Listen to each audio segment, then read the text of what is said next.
see me keep looking over my shoulder. I gotta watch my back. Oh, she egged me.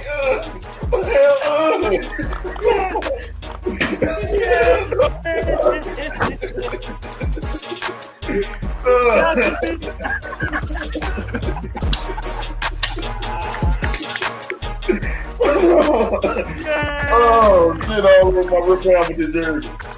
Go get me a towel. Y'all didn't know. Y'all. You fucking owners have handled Judge, gentlemen, retired? Come on! He should have been fired before the fucking season! Joe Judge, quarterback sneak on not one, but 2 times from the fucking 5-yard line! And we're talking echelon, it's going to be Yankees first, Giants second, Jets third, Mets last. No! Wait a minute. It's Yankees first. Okay. Giants second. Okay. Knicks third. No! Jets fourth. Mets fifth. Wait a minute. The Nets bit their mouth when they found out he was leaving. Maybe it was girl number 25 that didn't mind doing it. I'll just put it this way. It's way bigger than Nino Brown, a.k.a. Deshaun Watson. This is way bigger than him. Yeah, that's exactly what this is. That's why he got off, because it's bigger than him and there's bigger people implicated in this. I think it's going to come to maybe 5 years down the line, and then Cleveland going to crumble.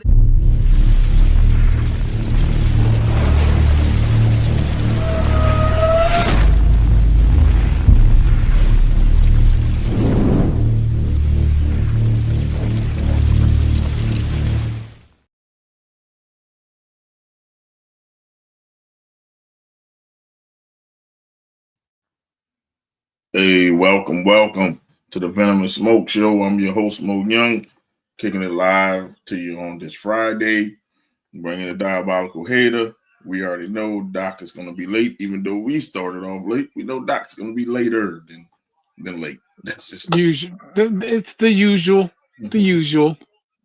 Kind of try to start a little bit late so Doc won't be so off. We know Doc. We know Doc. But March Madness is starting started, and I'm watching the games as we speak.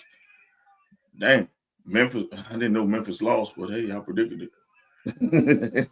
Tournament. Somebody else lost too. I think it was who was it? Clemson. Oh yeah, but they lost. I'm mad. I put it on one bracket, but I ain't put it in our bracket that we did. I betted on that game and won money on that one. So. McNeese State, see, with this, you want to get teams that are older and, played a lot together to win these games because it's tournament style. People who are a better team will win this. And back to that, Carolina Blue ought to be ashamed of themselves. That's all I got to say. They ought to be a fucking shame of themselves losing to Mississippi.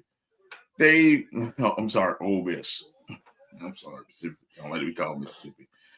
It's time for Hubert Davis to be fired. That is not North Carolina basketball. I watched that. And honestly, with the record that they had, they probably really shouldn't have made the tournament. But guess who called that shit last week? This guy right here. I told you, there cannot be a tournament without North Carolina in it. And the guy who's over the selection committee is a North Carolina chair. They did the Alabama treatment. And this is why people starting to hate the NCAA. Yes, we didn't belong there. West Virginia belonged there before we did. West Virginia was way better this year than we were. And the fucking North Carolina, Hubert Davis need to be fired. I don't like to call for people jobs, but he needs to be fired. You say that shit, but you fucking call for your coach last year, the general manager. You try to take out the owner of the Saints if you could. No, she's cool, but I don't like. That's a brand. See, the Saints are different. They're not a brand. We're not. Every sport has a brand. North Carolina basketball is the brand of college basketball. That's the brand. That's the only people who wear Jordan. Yeah. I mean, that shit looked bad today. I stopped watching it. I know they came back, but it's North Carolina. Y'all were ranked I number saw one some to games start. yesterday. I totally didn't come to mind about watching it today. I mean, but North Carolina was ranked number one to start the year. I'm sorry. Yeah, they were. That's why when I didn't see them in the top 25, that's why I made that comment last or the Yeah, week before. yeah. I was like, yo, North Carolina isn't even top 25. So This is how the did they lowest. even make it? This was the lowest because they had a good tournament run. See what happened? North Carolina had a good ACC tournament run. And people were like, they thought, well, North Carolina found its stride. No. I thought they had enough firepower to beat Ole Miss and lose next week. Next week. But they couldn't even do that. I mean, this is the lowest North Carolina has ever been ranked. 11 in the tournament. It's the lowest. 11. And they blew the person out who had 11. It was, they had 11-11 matchup. They blew them out. So I said, well, maybe North Carolina got together. Bullshit. That's what I can say on that. That's a bunch of bullshit. And I wish I wasn't right about them making it in the tournament because this showing shows they're not right to be in the tournament. No. This shows it. This right here shows it. And these tournament games actually been good. They've been, some blowouts, like, the 2 seed beating 15 seed or the 1 seed being the 6. We know that's gonna be blowouts. But they've been having some good games. I've been watching them. The game's been good. Like I'm watching New Mexico and Marquette, and it's a good game right now. And I'm like, I like this part of basketball. I really don't watch college basketball until March Madness because I don't want to see all that shit throughout the year, and then I want to know when it's matter, when it's one game and it's done. You're one and done. There's no more Yeah. series. This is the best playoff format to me in basketball right here. Anybody can win, one and done. Cinderella can break it to the ball.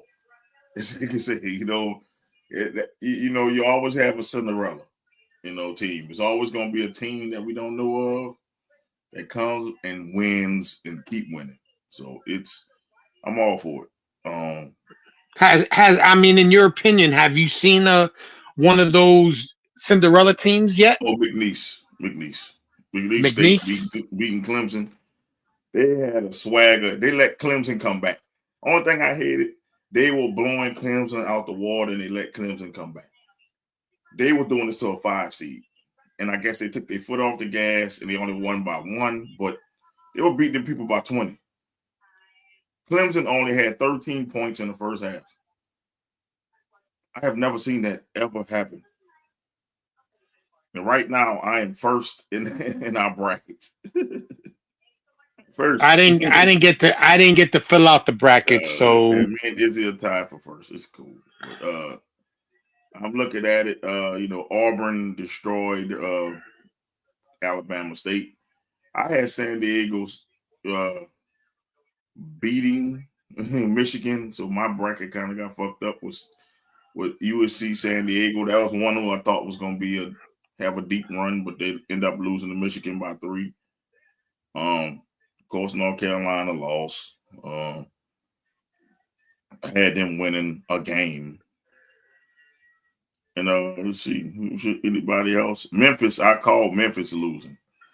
Yeah, so Memphis lost to Colorado State. That was another 12 seed that won. So yeah. So Drake beating Missouri. I called that one too. Let's see, Arkansas beating Kansas, so Kansas is out too. Whenever we saw a tournament that has Kansas and North Carolina out in the first Usually round, they make it to at least the 8. At least Sweet 16. So when have we ever seen a tournament like that. It's crazy, man. It's crazy. So we have St. John's versus Arkansas. They coming up. Coach Cal in Arkansas. They upset. Yeah, that's one who upset Kansas. And looking at the East bracket.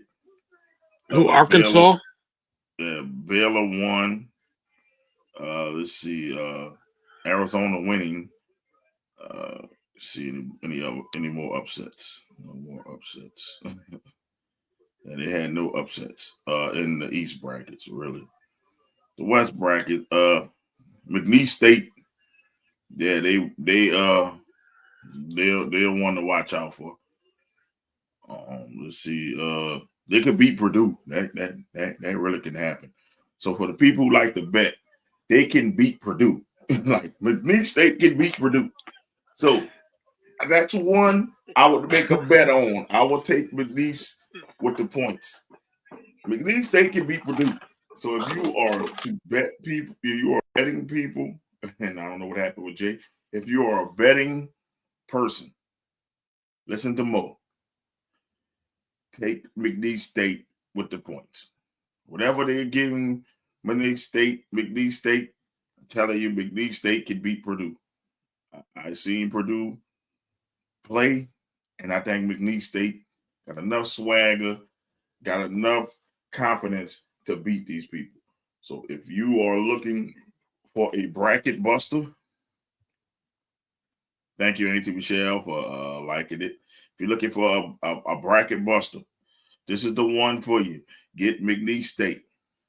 I'm telling you not to beat them, but take whatever points they have, and you can make some money that way. So I'm telling you, I hit on a couple of these upsets already. I hit up on them. So if you are, I'm pretty good at, I don't know what happened. You flipped the camera. My whole shit fell over. But I'm pretty good at these first and second round things every year. I usually call it upsets because I look at stats and trends. I'm telling you, McNeese State can beat Purdue. That's all I keep telling them. I'm trying to see if anybody else can win. Let me say UCLA is strong. Kentucky is beating the hell out of Troy right now. So yeah, everything is pretty much good. It's just the South region was crazy with all these upsets. So, yeah, you just with March Madness, I tell people if you want to bet, take a team that's an older team, a team that has a lot of seniors and juniors. You'll win a lot of money that way. That's the ones who's upsetting people.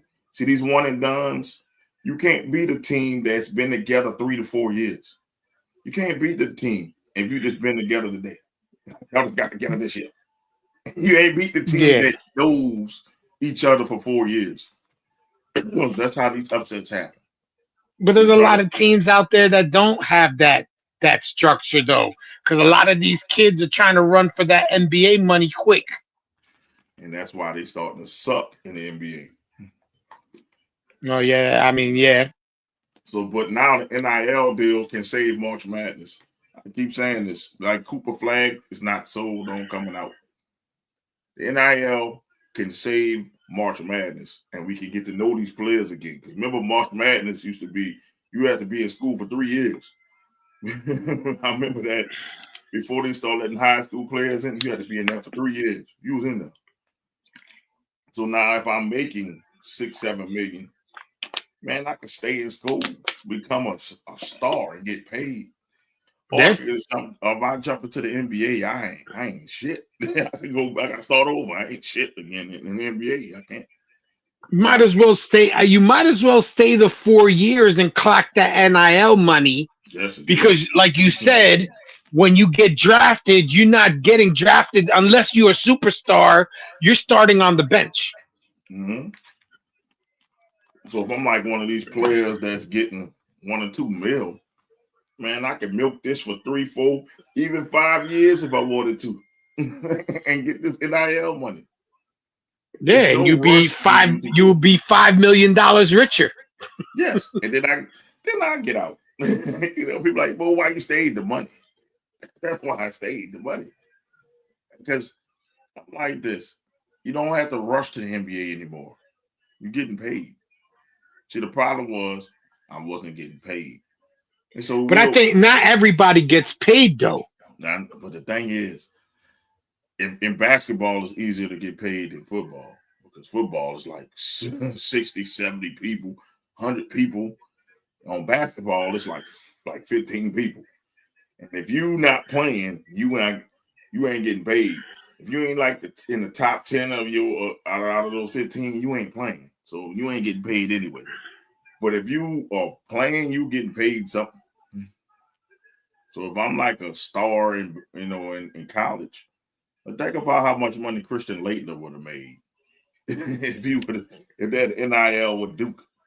Oh yeah, Christian. They would have been having to give out money because that team had Grant Hill. Yep.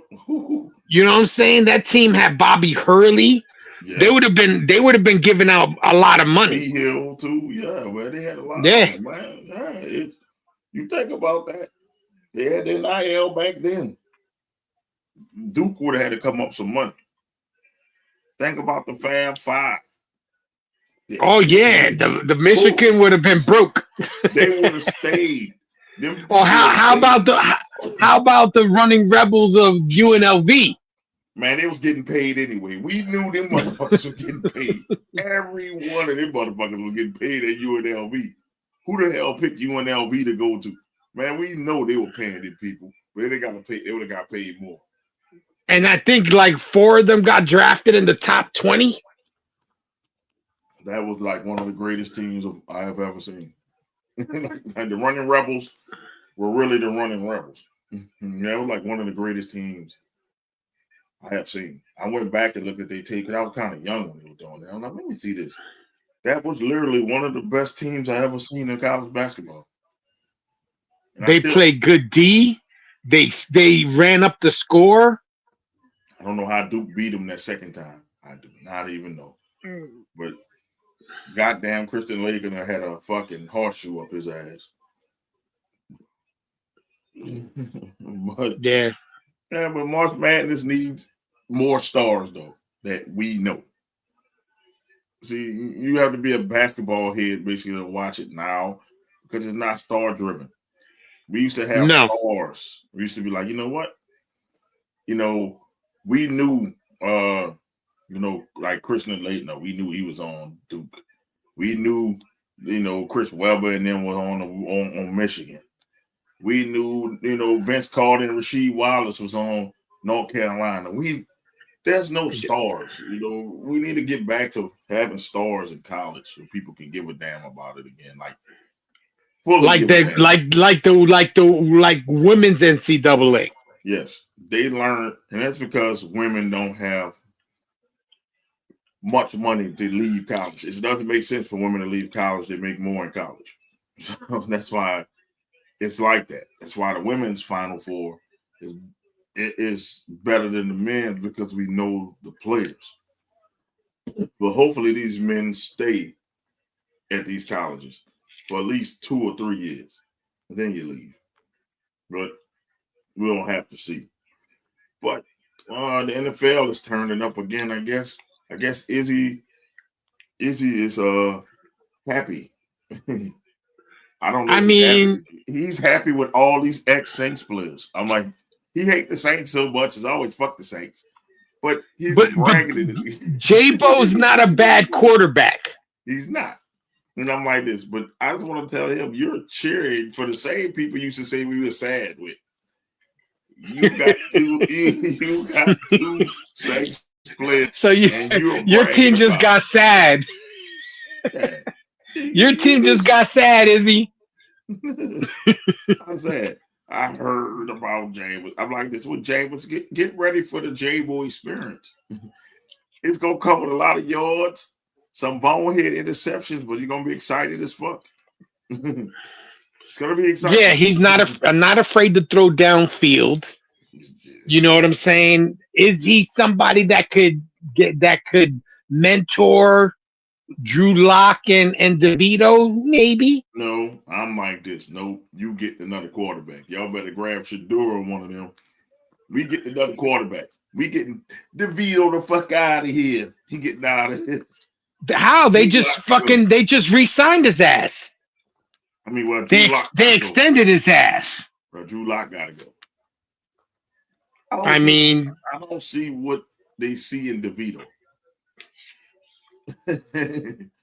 Maybe I don't either. A lot of Italians in New York, and they trying to come on. There's Italians everywhere. I know, but they're trying to ride that train.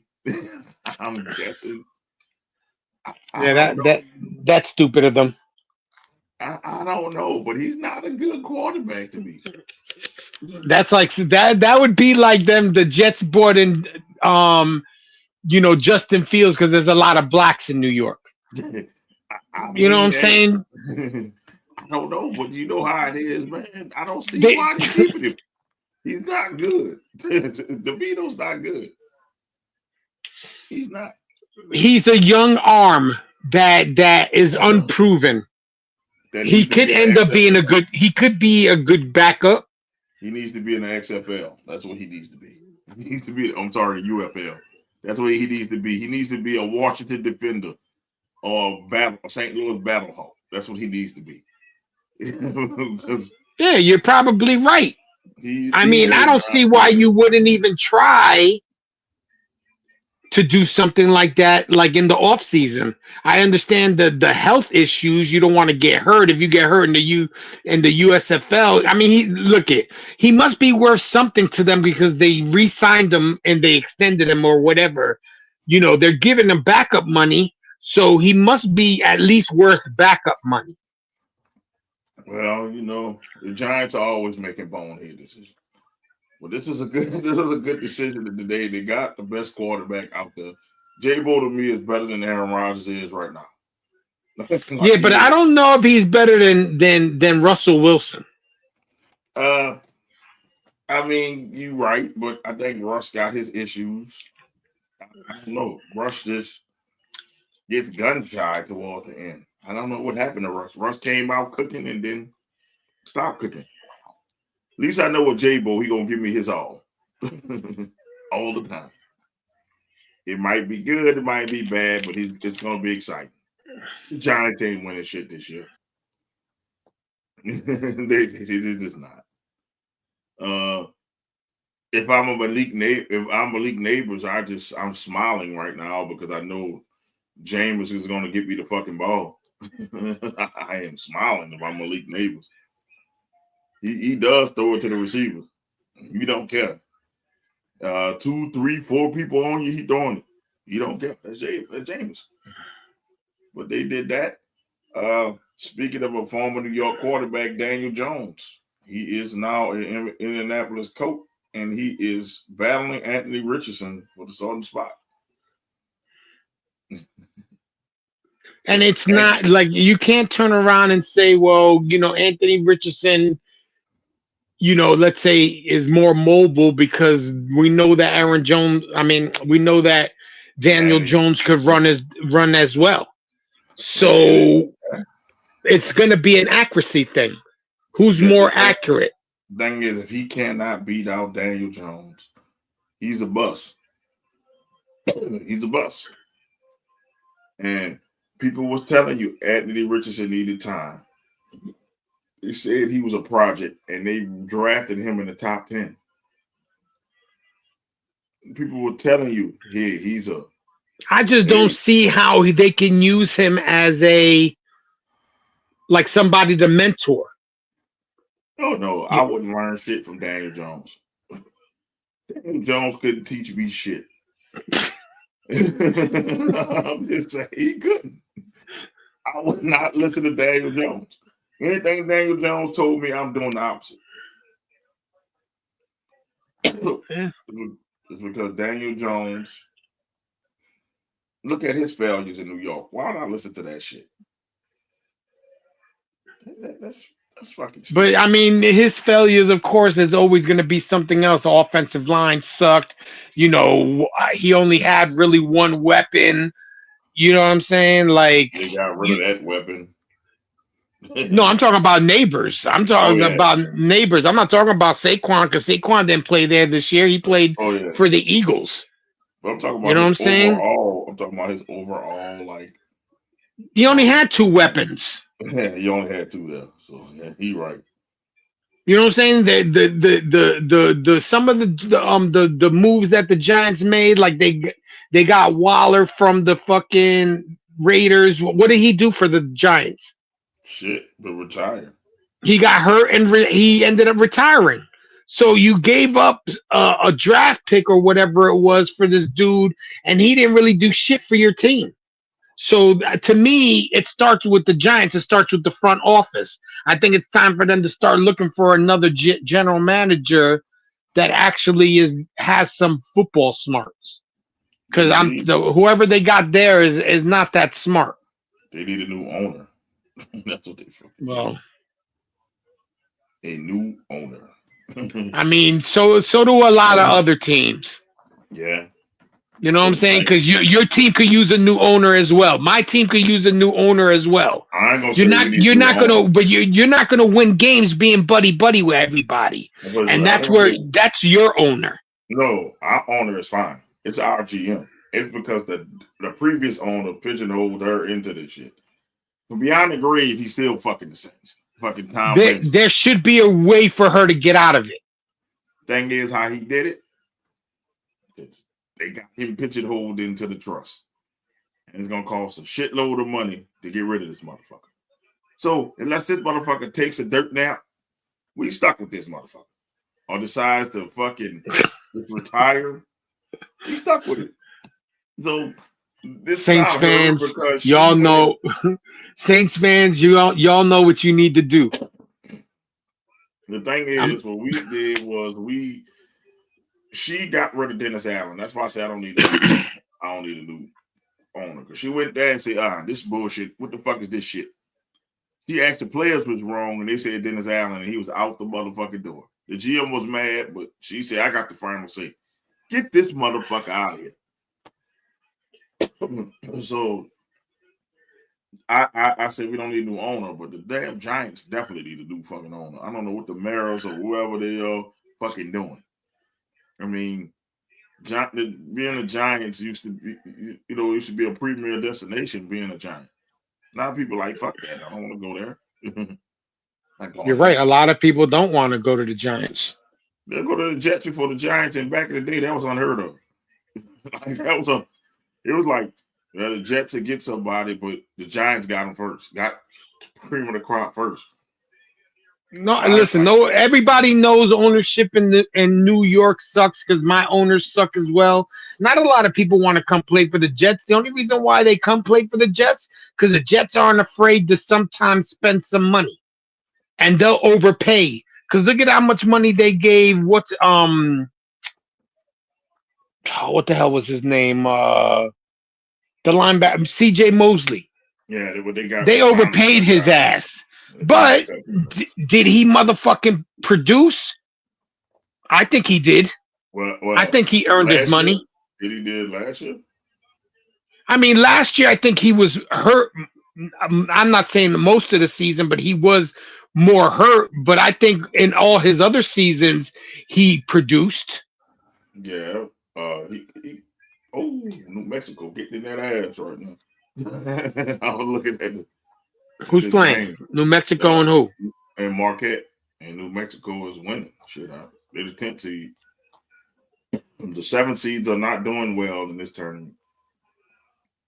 I think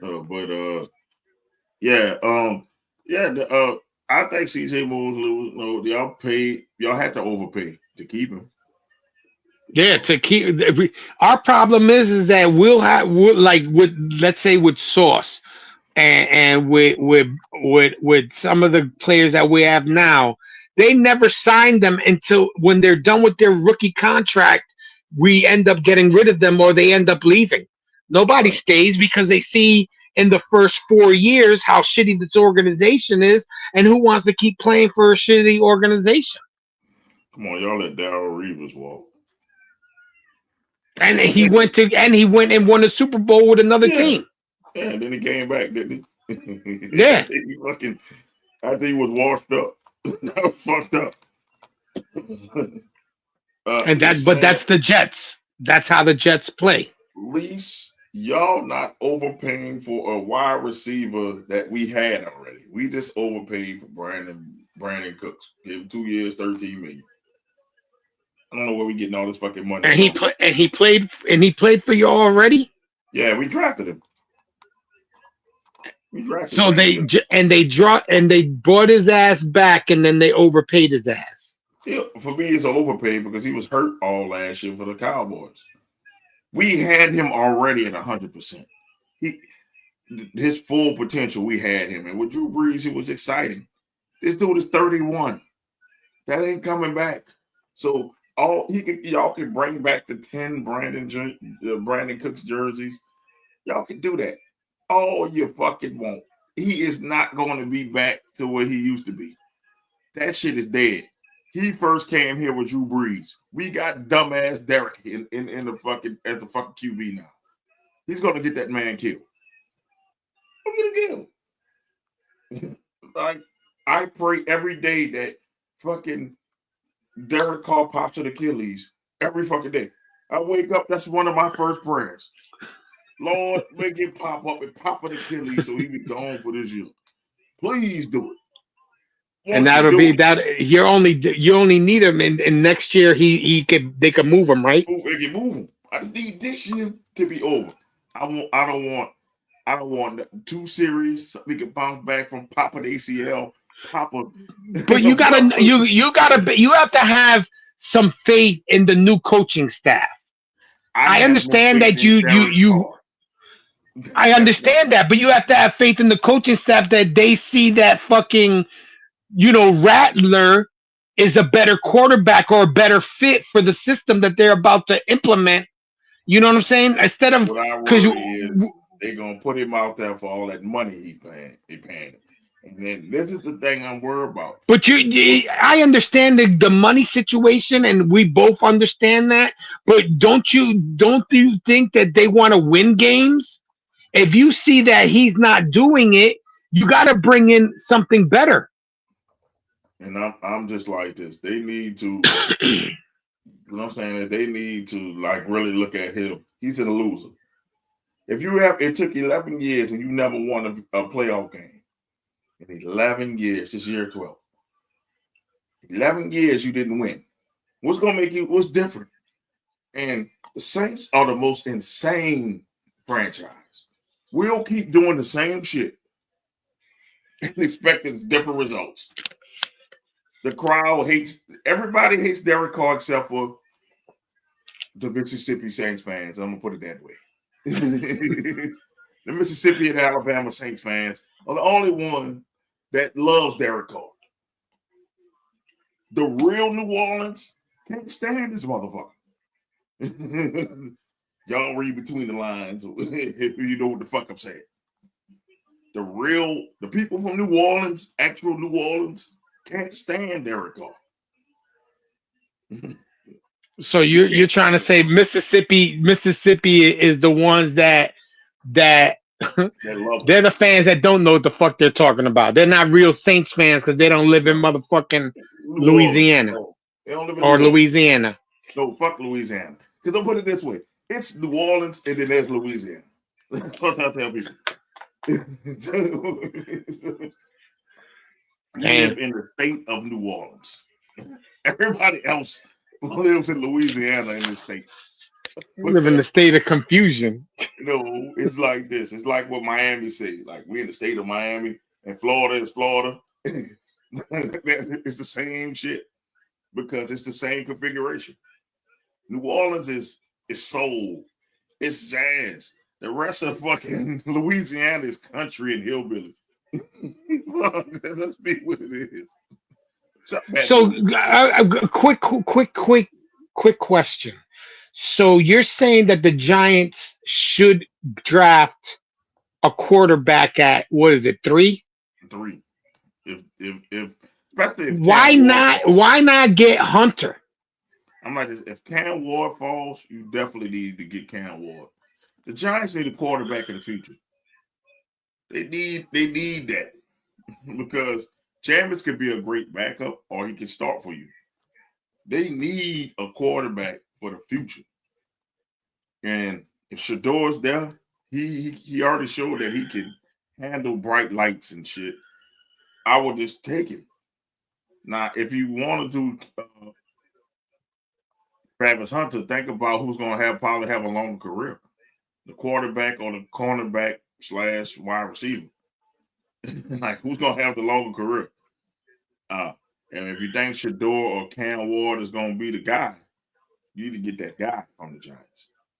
Because you don't plan on being number 3 next year. If you're the Giants, I hope you don't. Well, you hope not.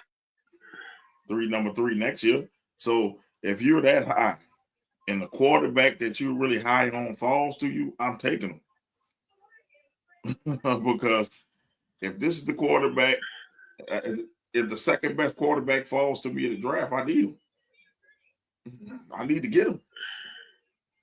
Unless I can find a way to trade back into the you could always. There's like this draft has got quarterbacks in it. Maybe not. Let's say Shador Sanders, Cam Ward quality, but let's say one tier down. Talking about Jackson Dart. Yeah, you could always draft somebody in the next round.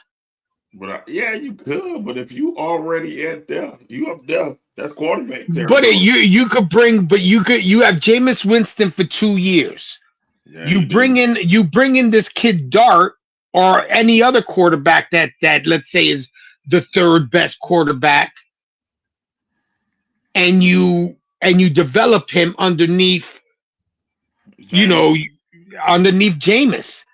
But then you draft. You're drafting probably the best receiver cornerback and could put him anywhere else. Just the ranking. So if you miss out on Cam Ward and Shador, right? Jackson Dart and Quinn Ewers is your next, and Kyle McCord is your next QBs. And Ewers was the guy from Texas. Ewers is the guy from Texas. Jackson Dart from Ole Miss. You got Kyle McCord, who's sneaky. And everybody else is kind of like shaky. Like Jalen Milroe will be Taysom Hill, a black Taysom Hill. He can't throw to save his life, but he's fast as fuck and he can run. That's what he is. It's a black Taysom Hill. I would not draft Jalen Milroe until like the 4th round. They high on him, but I'm not high on Jalen Milroe. He's just an athlete. I would put a running back. I'll make him a running back. He'll be a fire-ass running back. 6'2", 217 as a running back. He'll be great. Yeah. But there's people that love there's stupid-ass Saints fans. Draft Milroe at 9. If you do that, I swear to God, I might be a Jet fan if they do that shit. I heard that shit. I heard that. I'm serious. 39 minutes and 18 seconds. You can fucking say it. If they draft Jalen Milroe at number 9, I'm gonna be like, you know what? I'm turning in my card for the year. I can't take this shit. I can't. I think you look good in green. And that's fine. I can't take this shit. I'm like Jalen Milroe. I'm like, good thank God none of y'all are GMs. I don't want my quarterback running a 4-3. I want to see how accurate my quarterback is. I don't care that he ran a 4-3. I don't care that Jalen Milroe is fast. I know he's fast. But can he throw? He can't throw. Jalen Milroe is ranked 119, 118. And what is that? What is the rumor that you guys are gonna try to? What are you drafting? It's all over. They talked to Cam Ward. Cam Ward said he'd love to be a Saint. I would love Cam Ward to be a Saint. He ain't dropping that low. That's what, trade up with Tennessee and get number 1 and get this boy. Yeah, but what do you really have that's gonna how many draft picks are you looking to get fleeced? No, we ain't gonna. Tennessee's don't know how to fleece nobody. It's nasty teams. They don't know how to fleece. They're just trying to move down. They don't want to be up there. You look at it. Let me see. They say Shedeur Sanders, his pro comp is Geno Smith. So do you think about it? Do you draft Geno Smith at number 3?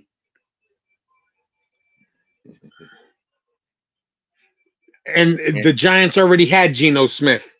And Cam Ward, his pro comparison is Jordan Love. I would draft him. I would draft Jordan Love number 1. I'm not even lying to you. Let's see what Jackson Dart they say about him. They say Jackson Dart is Jarrett Stidham. So, fuck that. Ouch. That's fucking bad. Yeah, that's not even a good fucking comparison. That's Shit. fucking bad. That's fucking bad. Fucking Queen Ewers is Davis Mills. Oh, fuck no. Let's see who Kyle McCord is. Kyle McCord is Spencer Rattler. And I'm okay with that. Because I'm like, okay. You already got Spencer Rattler, though. I know. Let's see Jalen Milroe. They say Jalen Milroe is Jalen Hurts that can't throw. He's Jalen Hurts, but can't throw. So, I mean, you could always hold out. Like, if the Giants could always hold out till next year and hope that fucking Archie Manning falls to him. Archie come. Listen, do you think they're going to do any better in their division? No. With Jameis there now, with the oh goddamn, they can finish in front of Dallas. Yeah, that's about it. They can go for 3rd. They're not beating the Commanders or the Eagles. Well, I don't know, because the Eagles fucking demolished their defense. They might come out this year and be fucking average. Put it this way.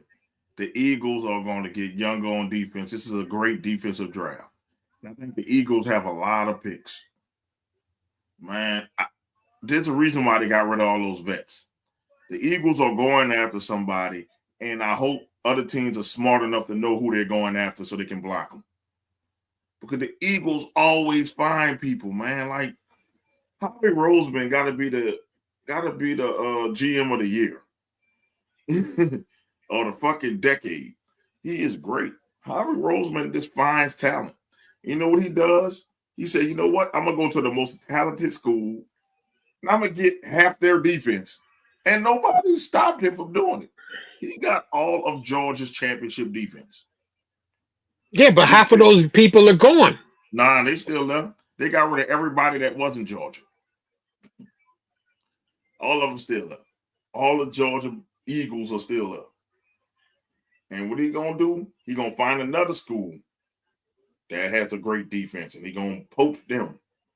That's what's going to happen. That's what they do, man. That Howie Roseman, I'm like, he fleeces everybody. He fleeces them. And the Eagles will be back, and I still don't think the Cowboys or the Giants got a chance to win that fucking division. Nah. It's either going to be Commanders or the Eagles win that division. Well, you would think, honestly, that with what they've done, you would think the Commanders would be the favorite to win that division. They could win it, but can they take that next step? That's You're right. The question. Can they? We know they got the skills to do it and the tools to do it, but can they do it? Can they dethrone the Eagles? And the Eagles are, they are there. And it, like I said with the Chiefs, until somebody dethrone the champ, fuck it, you got to put the Eagles there until somebody dethrone them. That's what it is. That's how I live. That's how I look at it. Until somebody dethrone them motherfuckers, it's the Eagles' turn now to be the champ. Now, can they do like KC did and go back to back? It's yet to see. I wouldn't put money on it, but I know they can at least make the playoffs. I know they can at least do it. And we have another upset. New Mexico upset Marquette. So that's another Cinderella possibly. Oh, damn. Yeah, and I called that one. Oh, shit. Mo maybe know what he's talking about. Hey. Shit. But yeah, but the Eagles are. I'm saying the Eagles are in a prime position to make the playoffs again. I don't know about repeating, but they can make the playoffs. Um, the Commanders too. I hate to say it, even though Anthony probably is joyous right now, but when I told them they got the best quarterback in the draft, when we had our draft special, with that, we're gonna have a draft special coming up. But when we had our draft special, I told them, y'all got the best quarterback in the draft. Yeah. I said, Jaden Daniels should have went number 1 to Chicago. I said this, and I said, y'all, I didn't expect them to get there so soon. I thought they were gonna have like maybe 6, 7 wins, but to get where they were, and Jaden Daniels keep getting better. You were right about the Commanders might dethrone the Eagles. Yeah, I think it is very possible. With them ugly ass jerseys, they still they might dethrone them. I mean, them jerseys are fucking ugly. The white ones are fucking ugly. They need to change those white ones. But I think they can do it. They can. They beat the Eagles in their house already last year.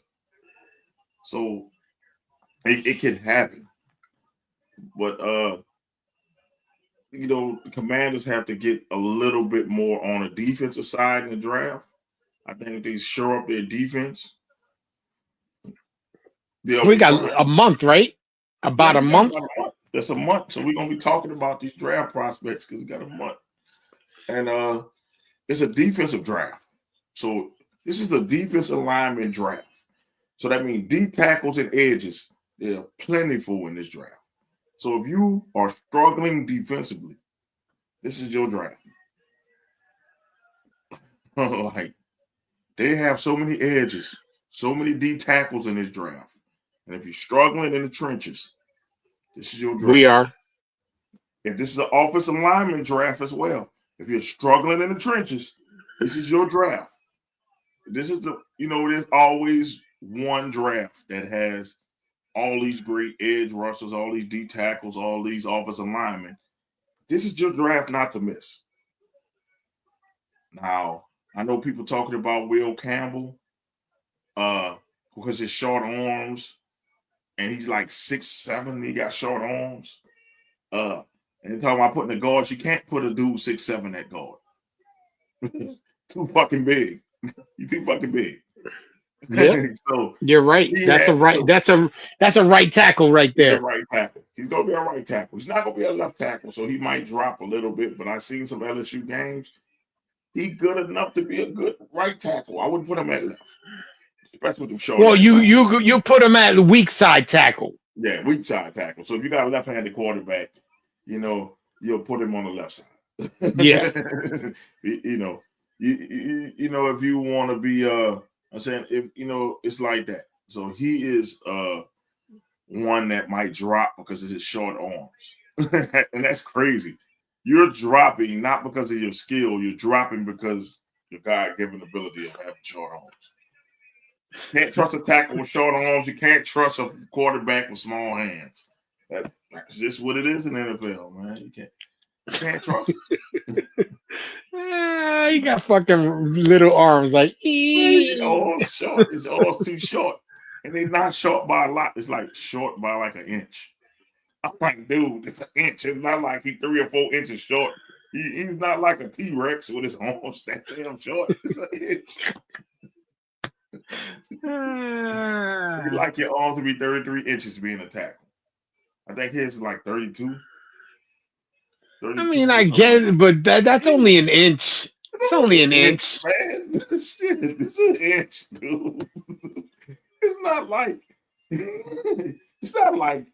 he like they like quarterback hand size to be a 9, and it ain't like Kenny Pickett who's like a 7. It's not like that. That's a huge difference. Yeah. Oh shit. Kenny Pickett got girl hands.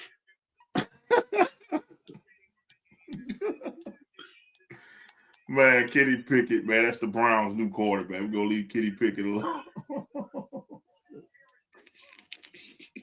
Yeah, I mean, if you think about it, Watson won't be back until next year.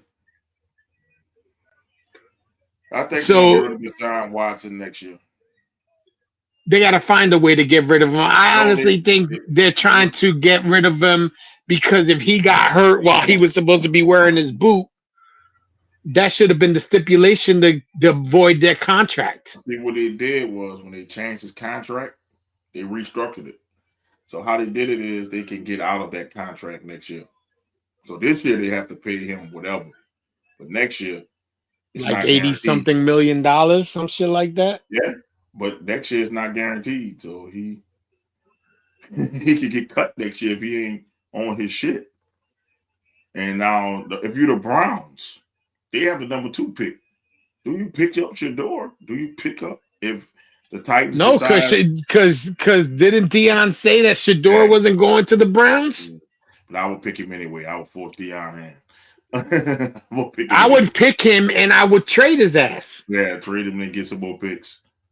I'm like, or if Cam Ward doesn't go number 1 and they decide to get Abdul Carter, the Titans, that's a very tight thing to do. Do you get Cam Ward? I'm like, hell yeah, you get Cam Ward to go in there. I'm not trusting small hands with shit. Cleveland is already a miserable place. You know how I feel about Cleveland. It's already a fucking miserable place. We don't need a small hand quarterback going there, stinking up the fucking joint.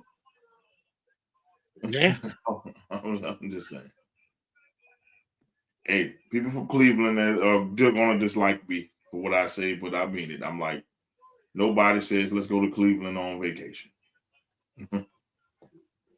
And not a lot of people are going to say let's go to Cleveland to be on any of their fucking sports teams. No. Because who wants to be, what is it, a guardian? A guardian. Who wants to be a Cavalier? Who wants to be a Brown? Like Brown to me, I think of fucking Brown shit. And the way they play, that's what they play like shit. So that's what they are. Yeah, it is pretty fucking bad. At least the Cleveland Cavaliers are good. Yeah, I mean, at least they're good. I'm like, I'm not gonna, shit on them. They're good. But Cleveland has their problem in football. You basically overpaid Myles Garrett, who didn't want to be there, and that doesn't make you win. Myles Garrett doesn't give you a championship by himself. No. So you overpaid just to keep Myles Garrett. For what reason? And that's your biggest trade piece. Man, I would have went to every contender. Man, who want Myles Garrett? Detroit would have snatched his ass up. I would have said, man, give me your next 3 first-round picks. They would have did it. Because most contenders not worrying about first-round picks. Okay. Man, you no, because their first-round picks are like 25. Yeah. 23. I know what Myles Garrett can do. Fuck it. Man, look, Myles Garrett is a missing piece. I already got a team like the Lions, a team like the Packers or something like that. That's this one piece away for being a true contender. Yeah, but do you want to trade them somewhere close to your conference? Like I want to trade them away. Well, the Browns are not in that conference with the Lions or the Packers. Trade them to the Vikings or somebody like that. NFC contender. Trade them to the Commanders. Hey, give me 3 first-round picks. You could have Myles Garrett. Now nobody. Yeah, but what is Washington drafting this year? Like 29. See that to me that wouldn't be. I don't want that pick. I'm like, The only people trade for Myles Garrett are like contenders. So let's see. I think we see the draft order. I think they're 28 or something like that. I think they like 28. I have to see. I'm about to go check for you. They are 29. They picked 29. So yeah, you got to give me the next 3. If it's the Commanders, you got to give me the next 3 first rounders and the 2 second rounders. you gonna give me a lot. Damn, you trying to fucking rape them into? Yes. Oh yes. How And bad the motherfucker come out week 1 and fucking tear his knee up, and now they fucked. Commanders, how bad do you want Myles? That's what I told him. It'd have been draft day. The Browns were on draft day. I'd have been like Kevin Costner. I want this 2 second round picks because I fucking feel like it. That's what I told him. Just because I fucking feel like it. How bad do you want this motherfucker? How bad do you want? How many? Eric, Lions, bring your ass on the show. Yeah, liar. I'm not giving 3 firsts for Garrett. Shit. For that defense, shit. Garrett would have brought y'all over the top. There's you. Y'all might have made the Super Bowl if y'all had. I don't know if I would go 3. I would probably get like this year's first round pick because it's 29. Next year's first round pick, if he's going to bring my team up, is going to be in that area as well. So I give them this year, next year, and maybe a number 2 or something like that. I want 3. Fuck that. Myles Garrett can turn that defense around. Fuck that. Give me 3. Y'all ain't gonna need it. Y'all gonna be, if y'all get Myles Garrett, y'all might win the Super Bowl. So y'all might be picking 30. Nah, because they get that safety from your squad as well. What you talking about, Will Harris? Yeah, but I've been saying like, and they got a corner, and they got Marshawn Lattimore. But I'm saying, if they win, if they get Myles Garrett, that turns their defense around, and with that offense they have already, fucking Commanders are fucking Super Bowl contenders with Myles Garrett. Yeah, but does Washington have the money to extend him? Well, now this is out the question now because that ridiculous ass contract they gave him. Nobody trade for Myles Garrett now. Nobody want to pay Myles Garrett $40 million a year. Well, $40 fucking million a year.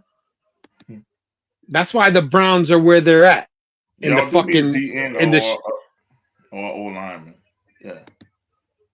Well, let's keep in Ohio with the dumbest shit I've ever seen. The Cincinnati Bengals. Your problem is defense. And you know what you say? I'm going to overpay for T. Higgins, and I'm going to have to pay Jamar Chase $40 million. You're paying T. Higgins getting paid $30 million a year. Jamar Chase is getting paid $40 million a year, and you're already paying Joe Burrow over $40, $50 million a year. Bro, this is not fucking Madden. Offense don't win championships, brother. Your problem is defense. If I'm Trey Henderson, I'm leaving. Fuck this shit. I need help defensively. I'm the only motherfuckers getting sacks. And y'all didn't trade one of them receivers. I'd have traded T. Higgins to get something better. But you want to overpay for T. Higgins. If you think about it, they probably could have they could have traded T. Higgins, picked up some draft picks, picked up a nice young receiver. Yep. That probably is just that. I'm not saying just as nice, but could have the qualities of being just as nice. Yeah. But yet now you on your 3 offensive weapons, you have overpaid. What money do you have now to build a defense that, like you said, was your problem in the beginning? Because you were putting up 40 fucking points. That's definitely a duct tape defense. That's a duct tape and gum defense. Yep. Nigga rig defense. That's what I call it. That's what it is. It's a fucking nigga rig defense. Man, let me tell you, man, it's stupid. Y'all, if Cincinnati draft an offensive player, their GM need to get swung on. Now, unless their thing is we're just gonna go all defense in this draft, that's a heavy defensive draft, then I say, okay, y'all did what y'all needed to do. If y'all went all defense, I mean defense. We're not even looking at offensive people on the line. Let's just an O lineman. Need to be O linemen and defensive players because this shit will not work because they don't have anybody to protect Joe Burrow. They don't have anybody to stop the other team. Joe Burrow put up like 38 points and lost a game last year. Yeah. If you put up 38 points, you're supposed to win, right? You have 38 points multiple times and lost. What the fuck they putting in Ohio water, man? It's trash up there. Y'all talk about New York. It's trash in Ohio right now. It's hard. You would think because Cleveland is a football city. Yes. That they would probably be a little bit smarter with who the fuck they or how they did shit. Yep. No. They didn't. Stupid. Cincinnati is dumber because the problem with Cincinnati is we knew what the problem was. We were saying the offense is perfect. But that defense.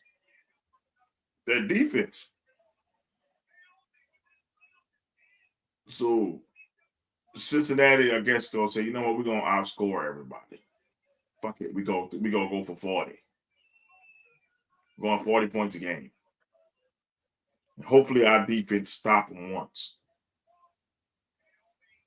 That's what they're saying. And T. Higgins got to stay healthy because T. Higgins is injury prone. So now what if T. Higgins get hurt week 1?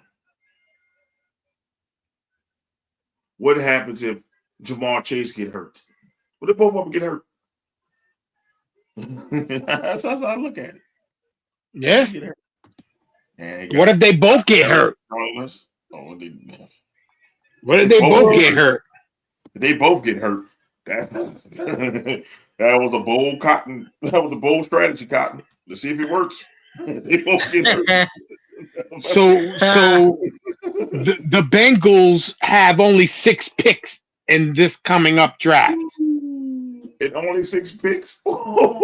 That's all they have. 6 selections in the 2025 NFL draft, including picks in rounds 1 through 6.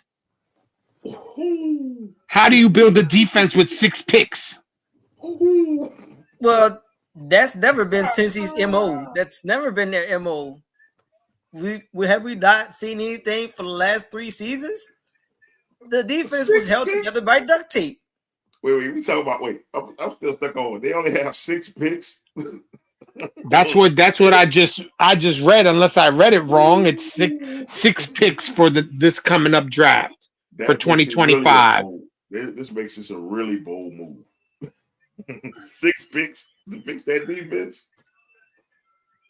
And your offensive line wasn't the best either. So now you're putting your offensive line is being stuck together with duct tape and gorilla glue. Well, your quarterback. I'm sorry, Jay. What you got? No, I was like, and that's how you're supposed to win with just 3 players. Yeah. Well, your quarterback been in the hospital for the last 2 seasons alone because didn't he just win an award for coming back off this gruesome injury where he wasn't supposed to be where he is right now because he's always getting killed because they can't protect him, and he still got to throw for 500 yards and still lose a game because y'all can't protect him and y'all can't hold on to leads because the defense will give it right up after the man get off the field. And here's the extra point, and here's the kickoff. And here's the opposing here's the opposing offense up. They're already at the 50. They're already in the red zone. Oh, they're at the 10. It's a touchdown. Damn, bro. I literally just took my helmet off.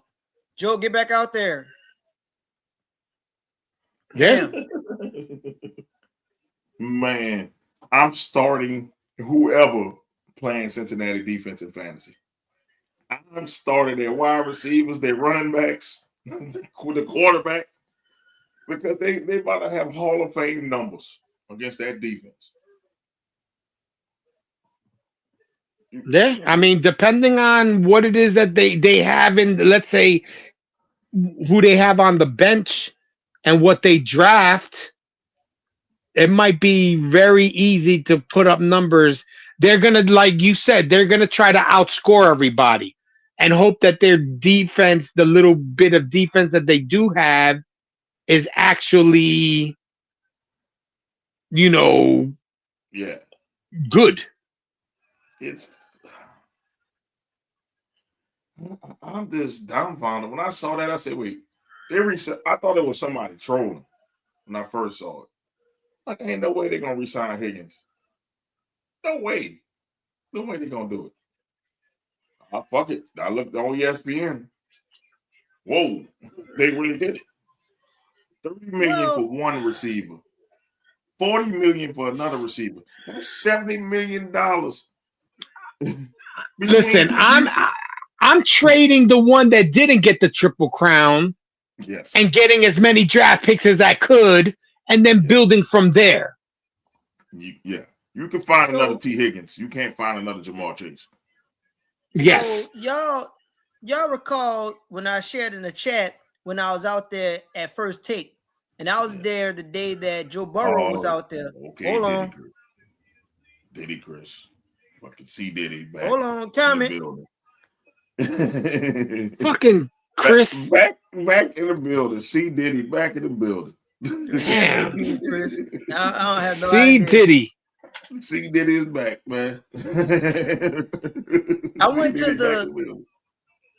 the First Take that had Joe Burrow, and Joe Burrow was kind of he was kind of foreshadowing exactly what would happen because the questions was there. The question was, okay, well, you're getting paid.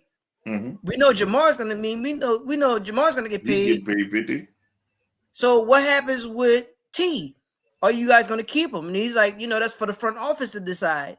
And I understand that you guys have this chemistry, and some of this can't be replicated. You can't have a 1A, a 1 and a 1A on a team, and you there's nothing that you wouldn't do to keep that happening. But this is the NFL, and I mean the reality is not just you three guys makes the team. I mean, y'all taking majority of the contracts and taking most of the salary cap.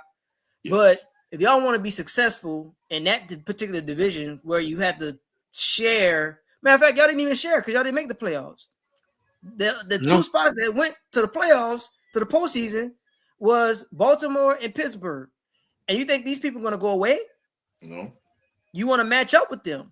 Yeah. But if all your salary cap is going into three guys, believe it or not, the replacements lost. They lost. Them dudes lost. At the end of the movie, them people lost. Shane Falco, yes, he was great. But guess what? Them people still lost. No, they won the game, didn't they? They won the game and got cut the next day. Yeah, they won the game. They lost. They got cut. And then they lost their jobs. But they lost. They lost their jobs. They won the game, but there was no tomorrow. So what happens? What happens with the franchise moving forward, though? Right? Man, let me put it this way: this is horrible. And Anthony, how can he win MVP if they might win 3 games next year? They might win 3. MVP. He might put up MVP numbers. He thinks because he predicted Josh Allen won MVP this year that he could. He's the fucking guru now. They gave that. That was a gimme. He might throw for 6,000 yards next year, but he's not winning MVP because the Bengals gonna have a losing season next year. Yeah, their defense is horrid. That's worse than horrible. It's horrid. It's abominable. The name you want to call it. Yep. It's that. It is fucking the bubonic plague. Whatever you want to call it. It's trash. Them people scored 38 points multiple times and lost last year. Man, I was done when the man threw for 500 and lost. And man, lost. Say, bro. Yeah. This man literally put up Madden 98. Madden 98, the only thing you could do effectively on that game was pass. Yes, you could. There was no running on that game. You couldn't run on that man threw for 500 yards. Video game, when video games were video game, that man threw for video game numbers, and he had to walk off the field as a loser. Man, I don't know what you on, but hey, you and Diddy inside you. It's okay, bro. I don't want to talk about that. Joe Burrow didn't win MVP because of his record, and that's gonna stop him from winning MVP this year because they ain't winning shit. So you telling me they gonna beat the Steelers? They gonna beat the Steelers outright. They gonna beat the Ravens. The only team they can beat outright in that group is the other team from Ohio. That's it. Cleveland just crazy. Cleveland just throwing money at the wall, man. Like, what's really and good? The Steelers don't even have a quarterback right now. But I trust the Steelers more than I trust the fucking Bengals. Not with Mason Rudolph. Man, look, they got two. Look, they might just get. Don't be surprised if the Steelers trade up and get one of these quarterbacks. Like, they're about to get double A, Aaron Rodgers. Aaron Rodgers is gonna be the ayahuasca Aaron. That's what's gonna fucking. He's just playing the game. We're gonna hear about Aaron Rodgers a week or two before the fucking draft. Yeah. And the thing is with Aaron Rodgers, I wouldn't bring him on that team. I would get a young quarterback that's gonna sling it, and to these receivers we have. The Steelers have the ready-made defense. I mean, defense, and they have a ready-made offense. All you need is a quarterback to pull the trigger. That's all they need. I mean, but they had two in the room last year, and what? I mean, that was crazy. Why? Cooked, and they let Justin Fields go. I don't know why they let Justin Fields go. That was crazy to me. I thought he was the heir apparent. Like, that was. Yeah, that was a shocker. That was a shocker. Justin Fields fell slighted because, like, man, I was winning, and you put this old geezer in the game, and who ended up giving up in the end. Yeah, I'm like, I'm winning. You take me out the game for winning because I'm winning ugly. You say, but it's a win. Like, what weapons did they really have, though? If you really think about it, Pickens was the only thing they really had. They didn't really have a great running game. They didn't really have a good tight end. What other receivers did they have? I think that if they would have offered him, or let's say they would have kept him in Pittsburgh with DK Metcalf and them, he probably could have did some work. Yeah. So, dude, if I'm not signing Aaron Rodgers right now because he's a diva. I don't like that. It's okay for a receiver to be a diva. It's okay for even a running back to be a diva. Not my fucking quarterback. They have two wide receiver divas now. They'll have three divas in the motherfucking in the Steelers. Al Pacino said, "That's quarterback, kid. That's the top spot. You can't be a diva. You the quarterback. You can't be a diva." And he had to tell Willie Beeman that, "Hey, bro, you can't be a diva, bro. Nobody gonna respect you being a diva. You the quarterback. You already get all the rule changes. You don't get hit in practice. I mean, you already get the diva treatment. You don't need to be a diva on top of that. You Aaron Rodgers basically ruined the Jets. Like, he ruined y'all. Y'all were ready. I don't think he ruined our season last year. I don't think he ruined y'all. We still got players now. Hopefully, we have players that have some belief in the kid. But think about this: we picked the Jets to go to the playoffs and even win that division. A lot of people were picking them. You're right. And then Aaron Rodgers coming there with his ayahuasca. It wasn't only that. That defense wasn't the greatest. They couldn't stop a nosebleed. You know what I'm saying? And we already know that he wasn't flinging. When did you see Aaron Rodgers really throw the ball downfield? I'm like this because he can't. That arm, he got the Drew Brees arm right now. He can't. He's old. Time affects everybody. I used to throw the football. I used to throw the football 2 blocks on a string. Now I might get it a half a block now because I got older. Shit, it happens. It happens. Yeah, man. Shit, they don't move like they used to. That far, I'm gonna need 2 days to recover. Go down to the stop sign and turn around. Yeah, man, we doing all hook routes right now. Man, I'm going to you right there. We're not going deep. Ain't no 9 routes. This arm can't take 9 routes no more. That's what it is. And he got to realize he's older now. He's not Tom Brady. I don't know what Tom Brady did to get his arm right and beat for all the time. That's the only one that was close enough to beating for all the time was Tom Brady. He had avocados. Yeah, well, we already need avocados then if that's the fucking thing. I'm not. I mean, I love avocados, but I'm not no NFL quarterback. I'm not fucking changing my shit. With this dude here, man, all the time happening. And I'm the Steelers. I'm looking at that. He came to the Jets. The Jets were kind of like us, had playmakers and all this stuff, and all they needed was him. And what's the better choice, though? Aaron Rodgers or Russell Wilson?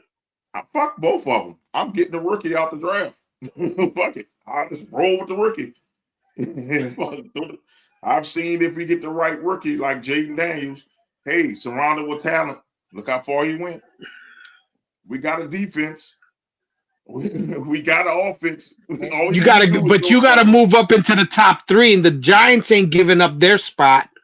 Maybe the Titans might take the first. Maybe the Titans, but the Browns ain't giving up their spot either. Nope. I'll talk to the Titans. Look, bro, y'all ain't gonna win shit anyway, whether who you pick or not.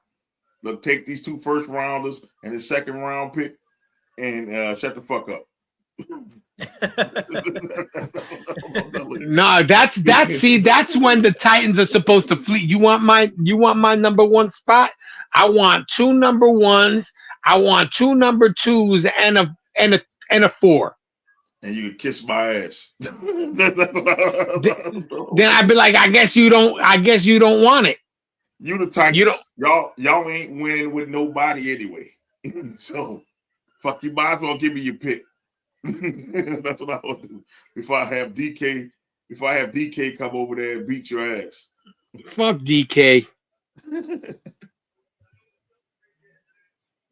Man, listen, bro. I don't know. Put that bottle down. You're not yourself when you drink. Yeah, it's been silent for weeks, and then all of a sudden he must have a Friday night. Oh, we got your boy from Germany again. Oh shit. C Diddy, the Germany guy. Oh shit. Oh shit. Cheers from Germany. Cheers from New York. I'm so drunk tonight. I'll shave my head. Please live with phone with a razor blade. Forever, if a woman comes in and smokes a cigarette with us, now it's us. Yeah, I ain't trying to see you fucking shave your head. Look, I'm bald, bro. My head is already shaven. I'm good. I shave my head every day, bro. I'm good. Yeah, I'm bald. So hey, there you go, your head shave right there. Listen, when I go to get a haircut, I'm gonna do it. I'm gonna do it live. I'm gonna do it with I'll smoke a cigarette and fucking shave my head and have a drink. I'm gonna do all that shit. As I like to say, we international, bitch. We got people from Germany watching us. Shout out to you though, bro. I remember your name. But we not gonna have you smoking a cigarette on here, bro. Or shaving your head. Yeah, shaving your head. This is a sports show, man. I don't know. You might have somebody in a dungeon somewhere. Don't need to see that. Lala's not on this show anymore. Okay, link first. Yeah, I'll give you the link once the show is over. No drinking today. just getting off of sickness, just sober diddy stuff. You're sober saying this stuff? Wow. I would have lied saying I was drunk. I would have lied because I was drunk. I would have never admitted that. I would have said I was drunk. Yeah, bro. I would have admitted this is my second bottle. Yeah, bro. I'd be like, yeah, man, I'm at the bar drinking. No. We can excuse drunk diddy stuff. Sober diddy stuff, that means you are clear-minded, right? This shit. That's next level right there, bro. I mean, hey, it's cool. It's that shows mental illness. Oh man, on some freaky shit. He just on some freaky shit right now. I don't know. Maybe Cincinnati not having the defense excites him. I don't know. Shit. And then we got one guy talking about he want to fucking shave his head and send him the link. I don't know what the fuck going on this Freaky Friday. So I would say, C. Diddy and Germany should hook up and do a video show of their own. Oh, good Lord. Not on this platform, they're not.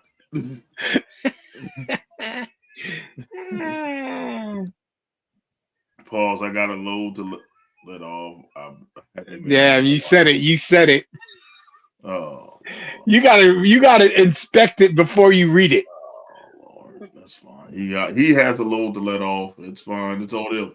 I don't know. I don't want to see it. All right. You keep your loads and all that other stuff over there in Vegas. I don't know what's going on in Vegas and Germany, but it's a lot of stuff going on here. Oh, too much shit. Oh shit! Well, man, we back on the Bengals, man. Like that's what we were talking about before C. Diddy and Germany came in. Man, I hope it works for the Bengals, and I hope it works for the Steelers. The only one like they're getting kind of stronger is the Ravens, but they're probably going to need a new kicker because Justin Tucker might be getting suspended. You're going to get a new kicker. That's a damn shame.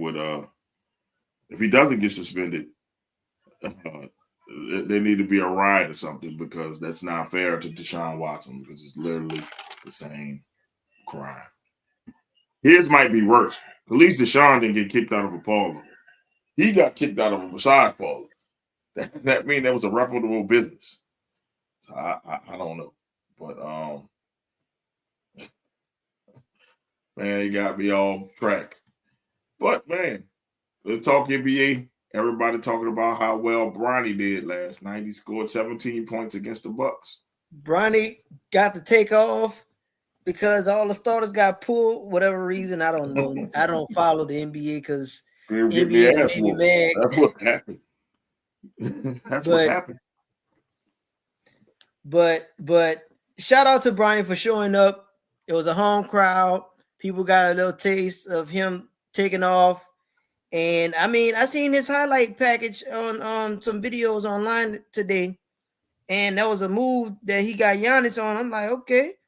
I mean, I'm not gonna say he arrived, but it's refreshing to see that the spotlight that people get in LA in those big markets. It's really he showed that he's built for it. Now I ain't gonna say he's ready. Because you've been in the G League, you take over in the G League, but then you're in LA, my boy. Like it ain't no chump change type of a position. No matter what spot you sit in, you can sit 6 through 15. If you up in there, say, brother, you got to show up. You got to show up every night, because people in LA are relentless, and I mean they just. They're used to winning. They got 17 championships. They have a reason to, be like, hey, bro, if you sitting in this spot, you got to show up. I don't care who kid you are. So, shout out, Bronny. All right, Bronny, I see you, boy. Yeah, shout out to Giannis. To Giannis. What did I say? Giannis. Giannis. Yeah, man. Look, y'all all drinking in the comments right now. Pause. Eric went. Which package take? What? Yo, you, I guess because you say you saw the package of him taking off. His You're reaching video. on that one. Oh man, you stretching. Past couple of games, John's been playing like ass. Dude takes like 4 minutes to shoot a free throw to miss it. Well, you know that been Giannis stuff though. Giannis been at the free throw line taking all day. I'm happy Bronny had a game like this. I don't want the kid to do bad. Like some people really wishing he do bad. I tell you, Bronny is not going to be his dad, but he could be a serviceable player if he, honed in his craft. I think he will be a serviceable player. I mean, don't get me wrong. We all seen the writings on the wall, and LeBron is powerful enough to kind of make this happen. It's going to be forced, kind of like how I feel regarding how the Lakers team is currently constructed, right. Because for some strange reason, it just feels forced. It don't feel organic. It don't feel like it was built like legitimately.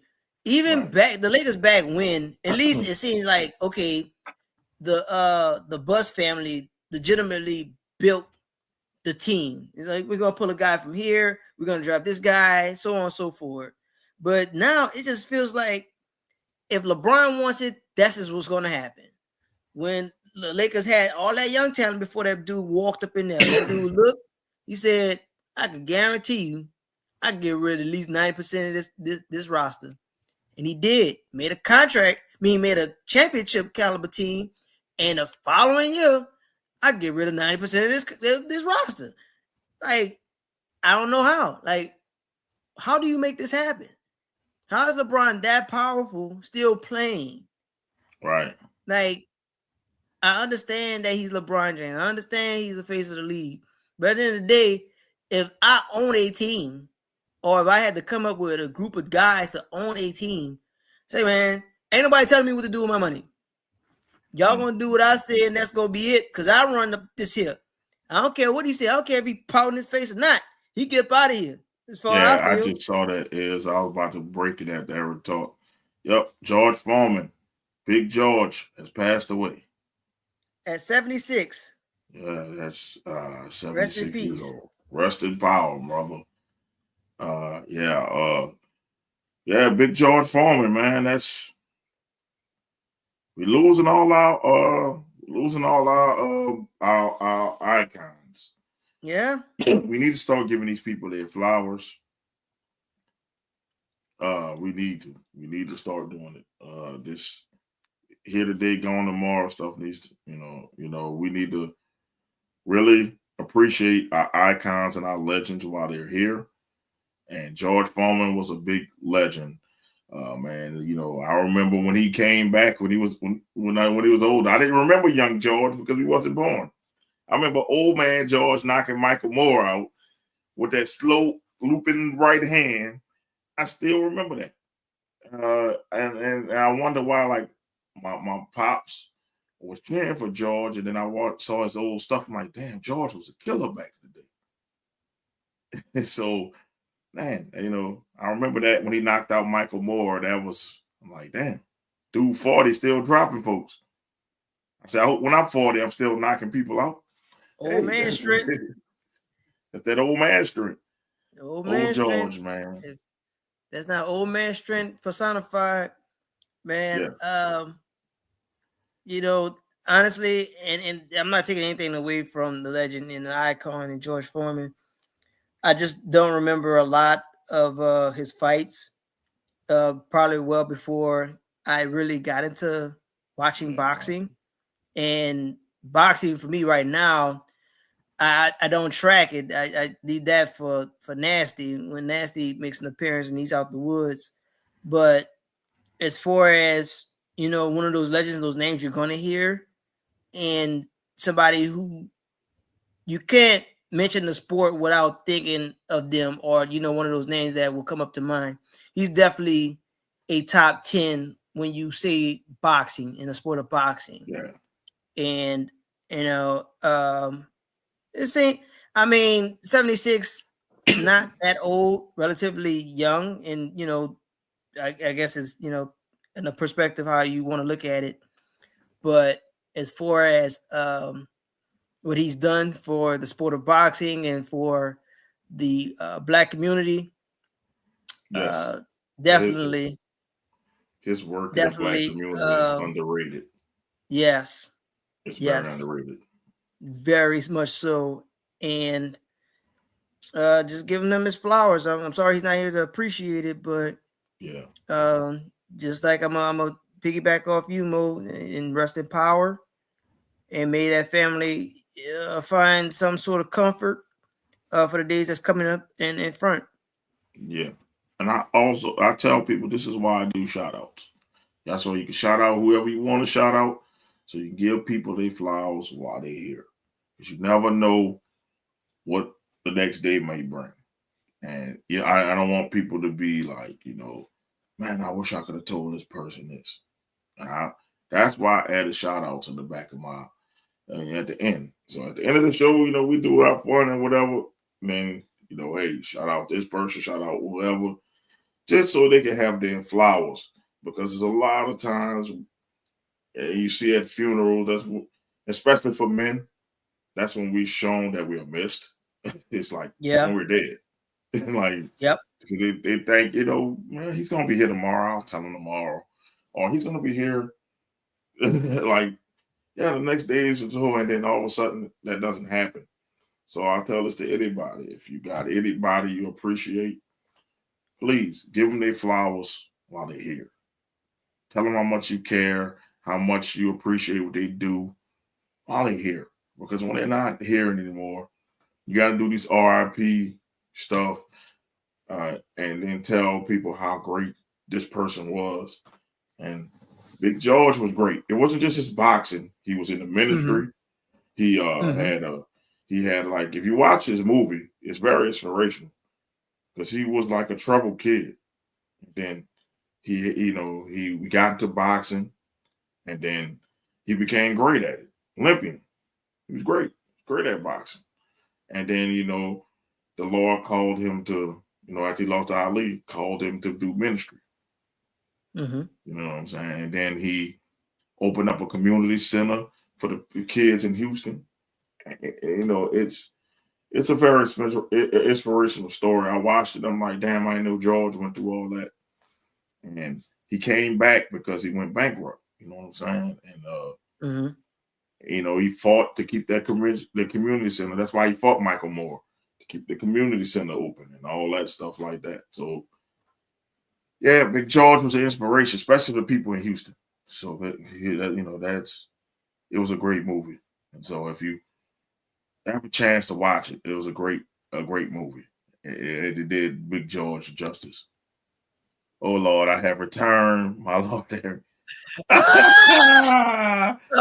one thing I can tell you, the Americans give you your flowers, bro. Oh my God. Yes. The second go. Like I say, they give you your flowers. They do. They give you your flowers. Greatly appreciate. Yes, he had a movie. Yes. Yes.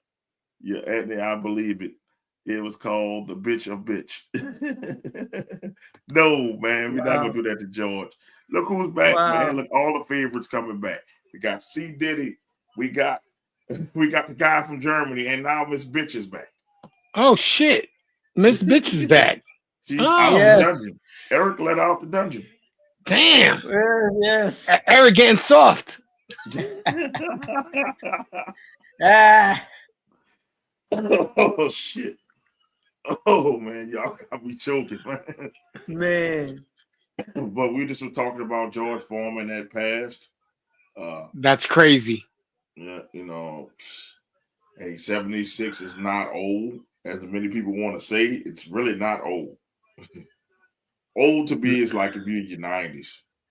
Like, okay, that's a long old life. 76, you still could be moving about like man.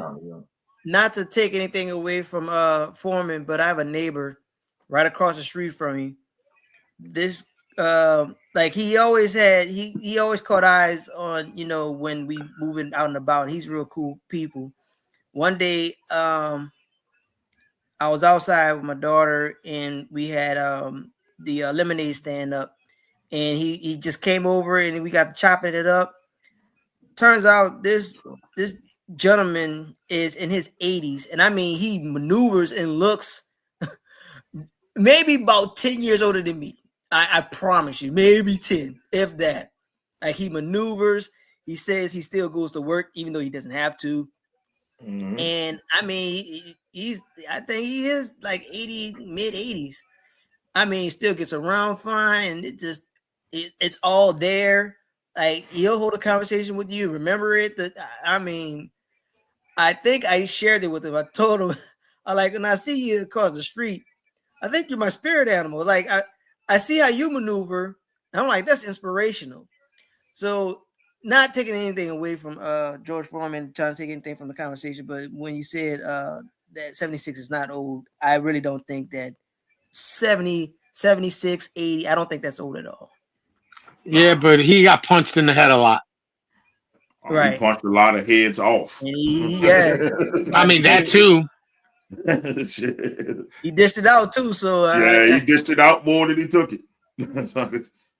Before Chris coming out, pause before you come in. Shit, the man is passed, bro. Man, hope you don't do that, man. The man has passed. So. Right. Shoot, but I'm just saying, Big George is man. That's a shocker that I didn't expect to hear was George Foreman passing. Like, you know. Another thing is, you know, it's always with gentlemen too. It's like we skip over the minority brothers. Like we just expect them to be this big old strong. Things don't hit him as hard. Like men's mental health is just, matter of fact, mental health. Period. It doesn't matter, men or women. It hits. It really does. So don't just be like, oh well, yeah, let me just hug up on the women and women just like say, bro, sometimes a man gotta hear it too. And I don't want to hear no crap about, oh man, look, that's this, that, and the third. Right. People need people. That's the way that people are designed. Facts. We can't sit here and be like, this dude did it on his own. He did it by himself. That's what made him awesome. And I'm not going to, you know, touch it to the religious side of it or whatever. But I will say, at least personally, me personally, like it doesn't matter who it is. If it's my mama, my daddy, whomever, right. I let them know every day. Because once a life is gone, it's it. It's off. There's no coming back from it. Yeah.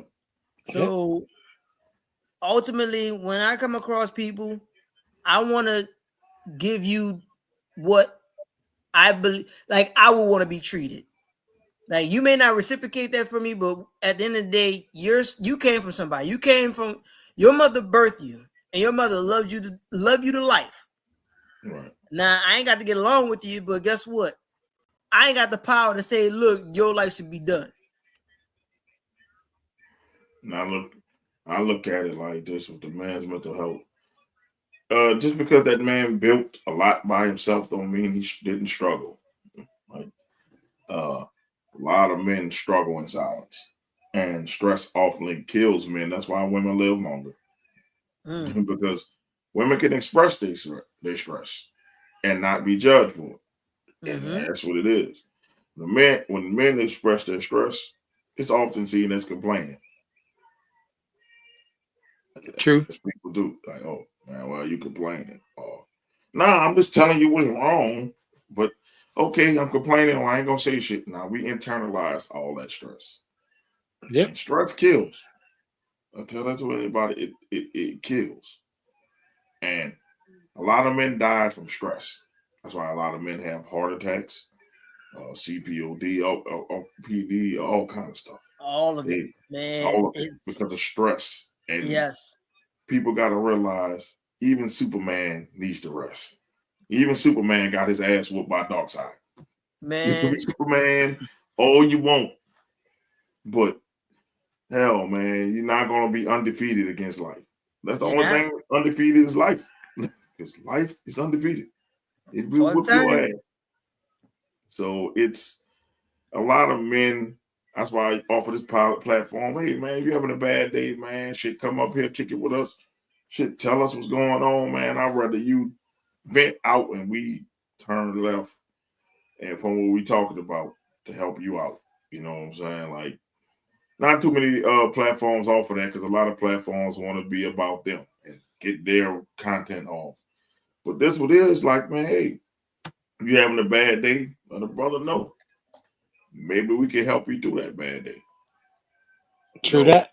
And it could be a small little avenue. It doesn't have to be anything big, man. Just think of a thought that's say, you know what? It's worth talking about. It's worth me exploring more of that. And it could be I ain't gonna say anything because we talking about within limits. Right. You're talking about ending yourself. Of course, we're not pushing for that. Because that's not our right to say so. We're not the ones that be like, man. Honestly, I don't even think it's even up to us because, like I said, you came from a woman, you came from your mother. Now I can't speak for everybody's mom, but I know mine in particular. She was on me so much. She's like, "Your life is my life," and I feel that because she literally lets me know that.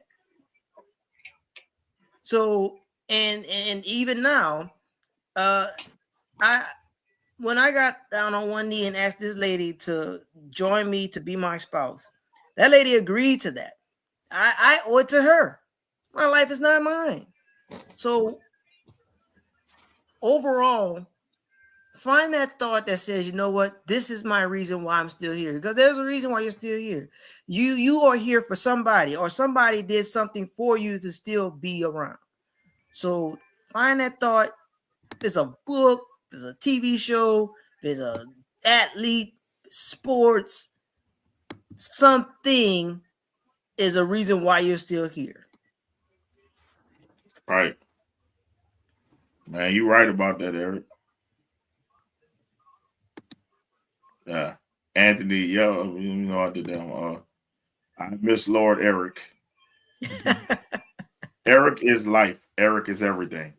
Bro, I gotta tell you, man, I wish I had a cheering section like that. Yeah, you don't understand it, bro. Like, oh man, you do. It's called HR. I know. I'm just saying.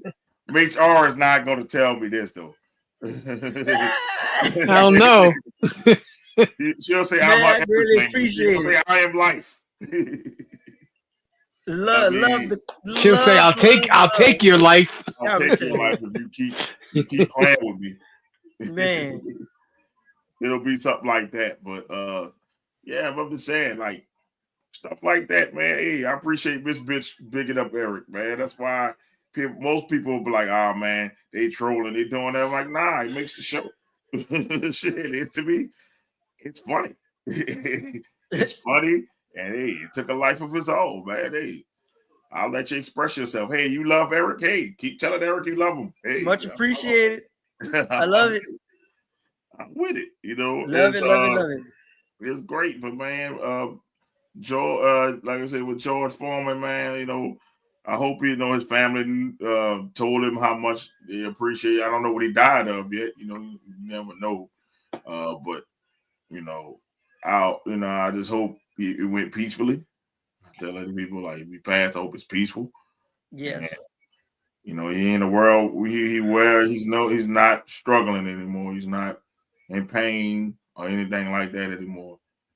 Life is precious, and everybody just need to enjoy life as much as they can. That's right.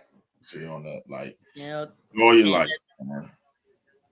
That's kind of the wave I've been riding as well. I mean, I'm not saying anything bad. Of course, people have their days.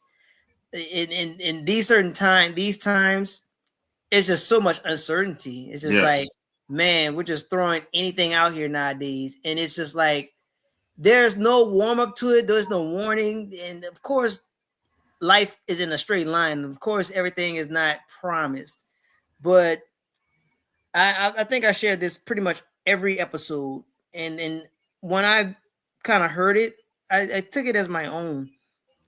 People do not like what they don't understand, and the thing about uncertainty, it could breed anything.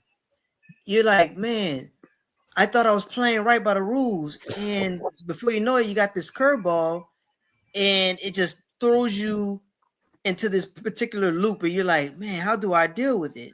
And of course, if you're resilient, you're gonna find a way to get through it. But with nowadays, and again, I'm not talking about the people in charge specifically, but it just seems like, how can we just have this stuff? And I'm gonna say, for example, and again, I'm not trying to crap on the administration. I'm not trying to crap on anybody in particular. I'm just trying to say this as a part of the process. So we got to renaming a body of water. Said, okay, it's no longer the Gulf of this, it's going to be the Gulf of this. And it's just like one day it just happened. There was no talks.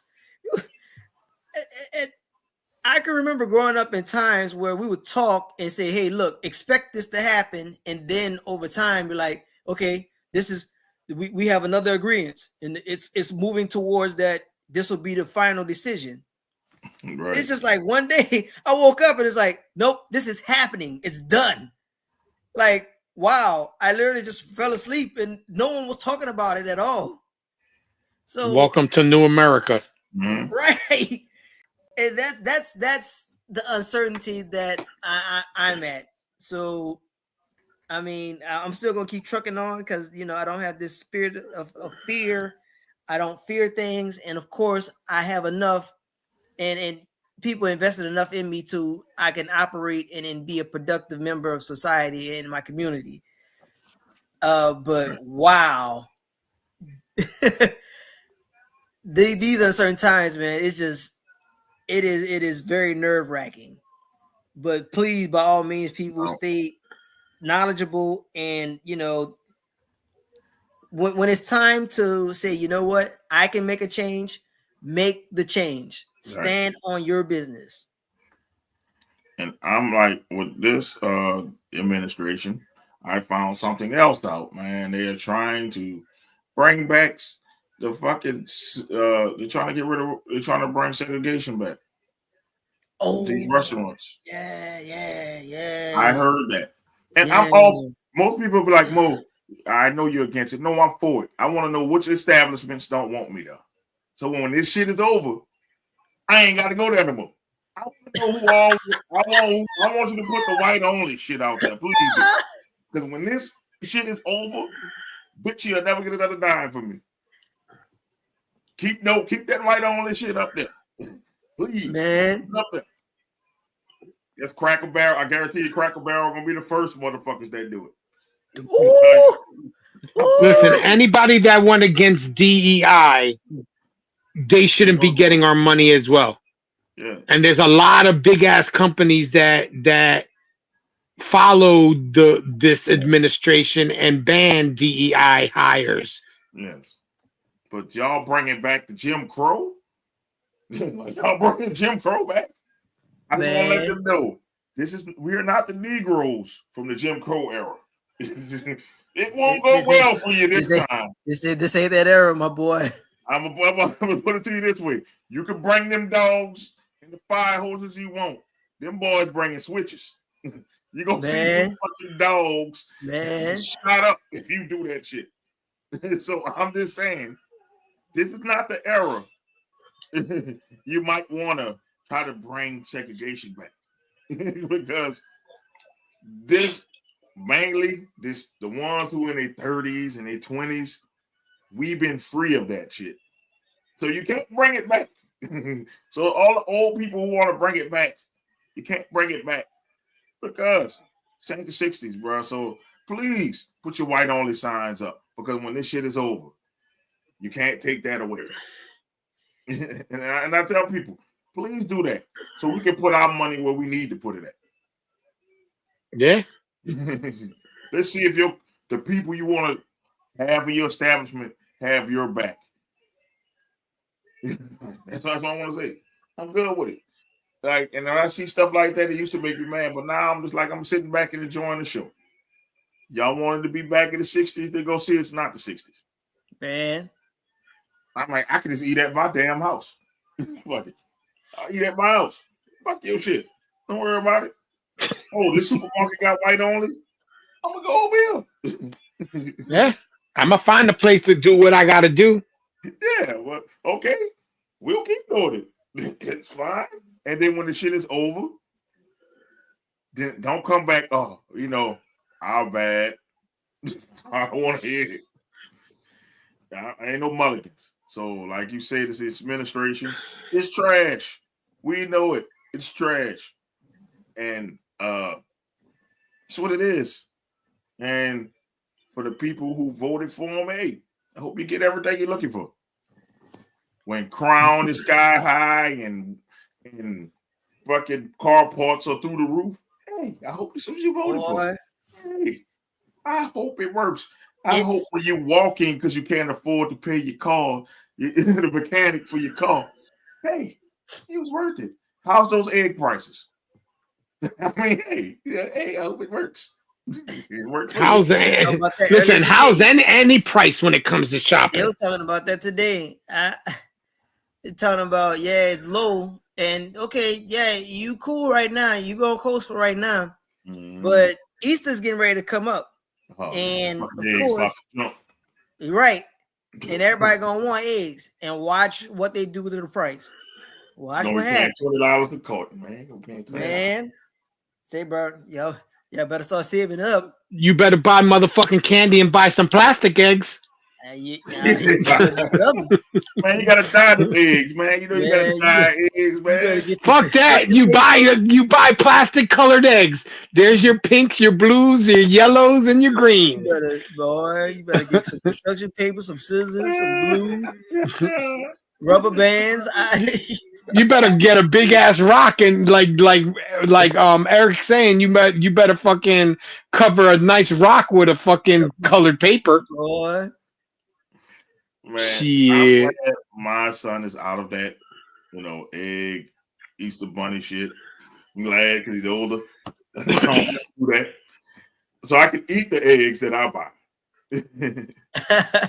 But for everybody else, I don't understand why we did that shit anyway. Boiled eggs. And then you just got a colorful egg, and once you break it, it's just a boiled egg on the inside. And I just boiled. And a lot of those kids don't eat the boiled eggs. I know. This is wasting the egg. Yeah. You're wasting eggs. That's why you get the plastic joints. Yeah, you're right. We could get the plastic joints. Get the plastic joints. These eggs prices are ridiculous, man. I'm a guy who used to eat three eggs, boiled eggs a day. Like, that's my thing. That's my breakfast. I eat 3 boiled eggs a day. I had to slow up on that shit. That's more than a dozen eggs a week. Yeah, you damn that. Nah. And then my wife eats 2 or 3 a day. Man. So we going through a dozen in 2 days. Man, 3 dozen a week. I realize that eggs is everything, but here's the deal. So whenever we have a special occasion, we go to classmate of Mo's, Drell Black, and she bakes cakes, and these cakes are real good, man. Yeah, I heard, man. They look good, man. They are. If you get even though she's a Packers fan, fuck the Packers. So, but I'm gonna get to the point. I'm gonna tell you the story real quick. So, now with her ingredients, she does have to use eggs, and a lot of her things, she really sit there and bakes it, and it's worth it. It's worth the investment. It's worth going down there if you're able to invest or get into Drell's Cakes. You can follow her online and really seriously get into it. But to my quick story, so when we had the Saints Packers game, we went to go get a cake for whose occasion? I can't remember the occasion, but I wound up going in there and I was draped in my my Saints fleece, the cover. Yeah. I said, say, baby. I said, I'm only here to do business. I ain't here to talk to you until after the results of the game. I still give my business. But yeah, bro, we can't talk.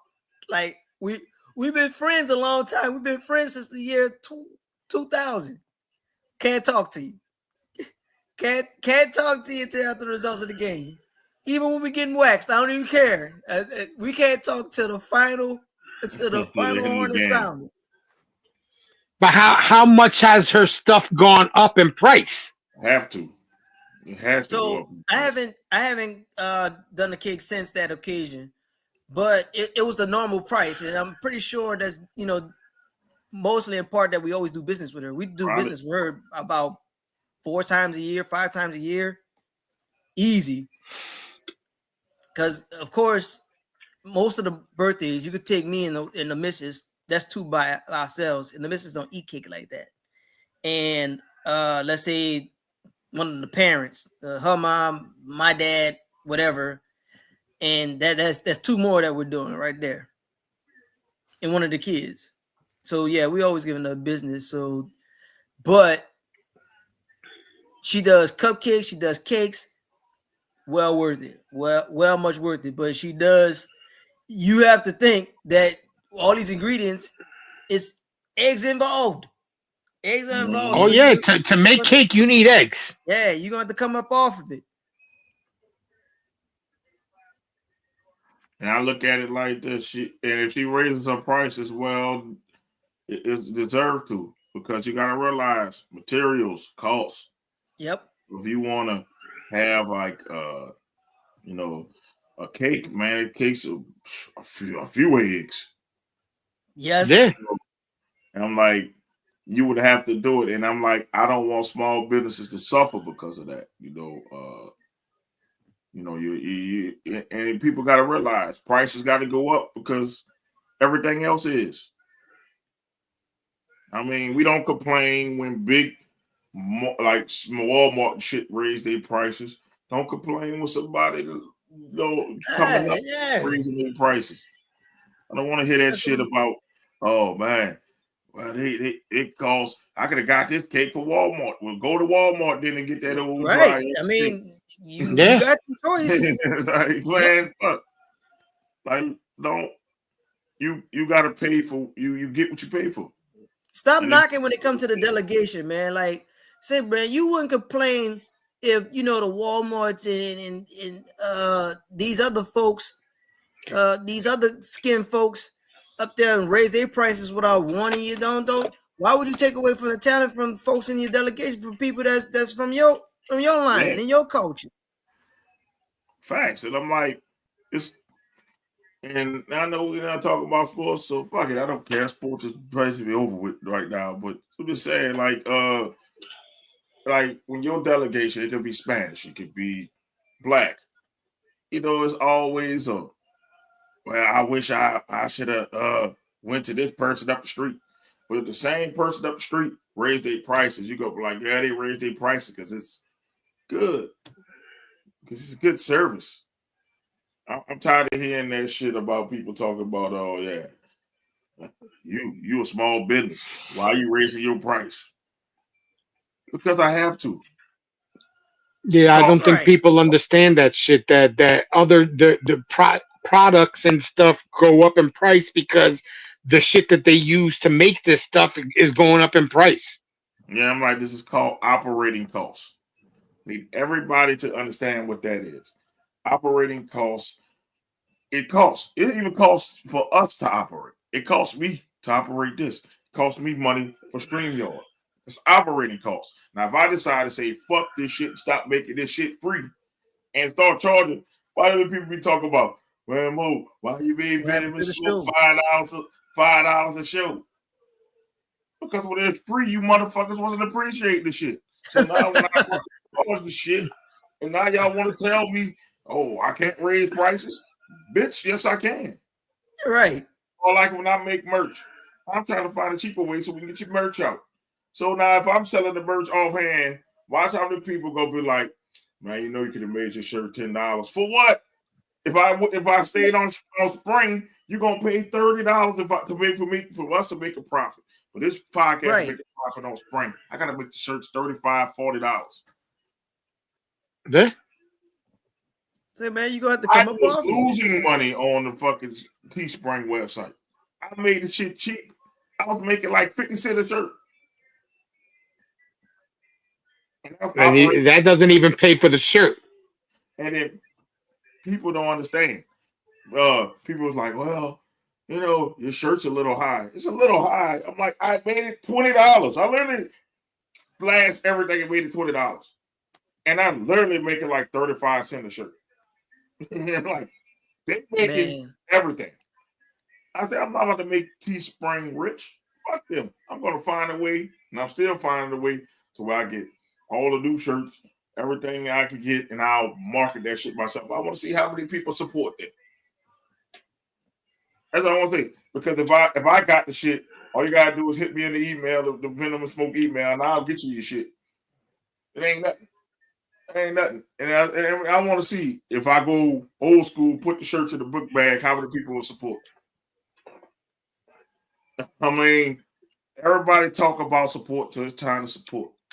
That's why I try to support everybody that fucks with me. Like if you send me something like Mike Cobb, but then I might try to make a Tennessee show. I'll go out there just to see it. I went to Georgia. I'll see some stuff. I see Wildcat Wrestling. I go to them. There's people who fucks with us. I'm like, why not? Yep. I say, why not go check them out? Because hey, I might be one person, but that's one more person they have at their shit. And look at, if you notice, some of those shows are like $5 a show. Yeah. Where can you go and actually see a wrestling show for $5 a show? And then like for Wildcat, they front row seats are like $30.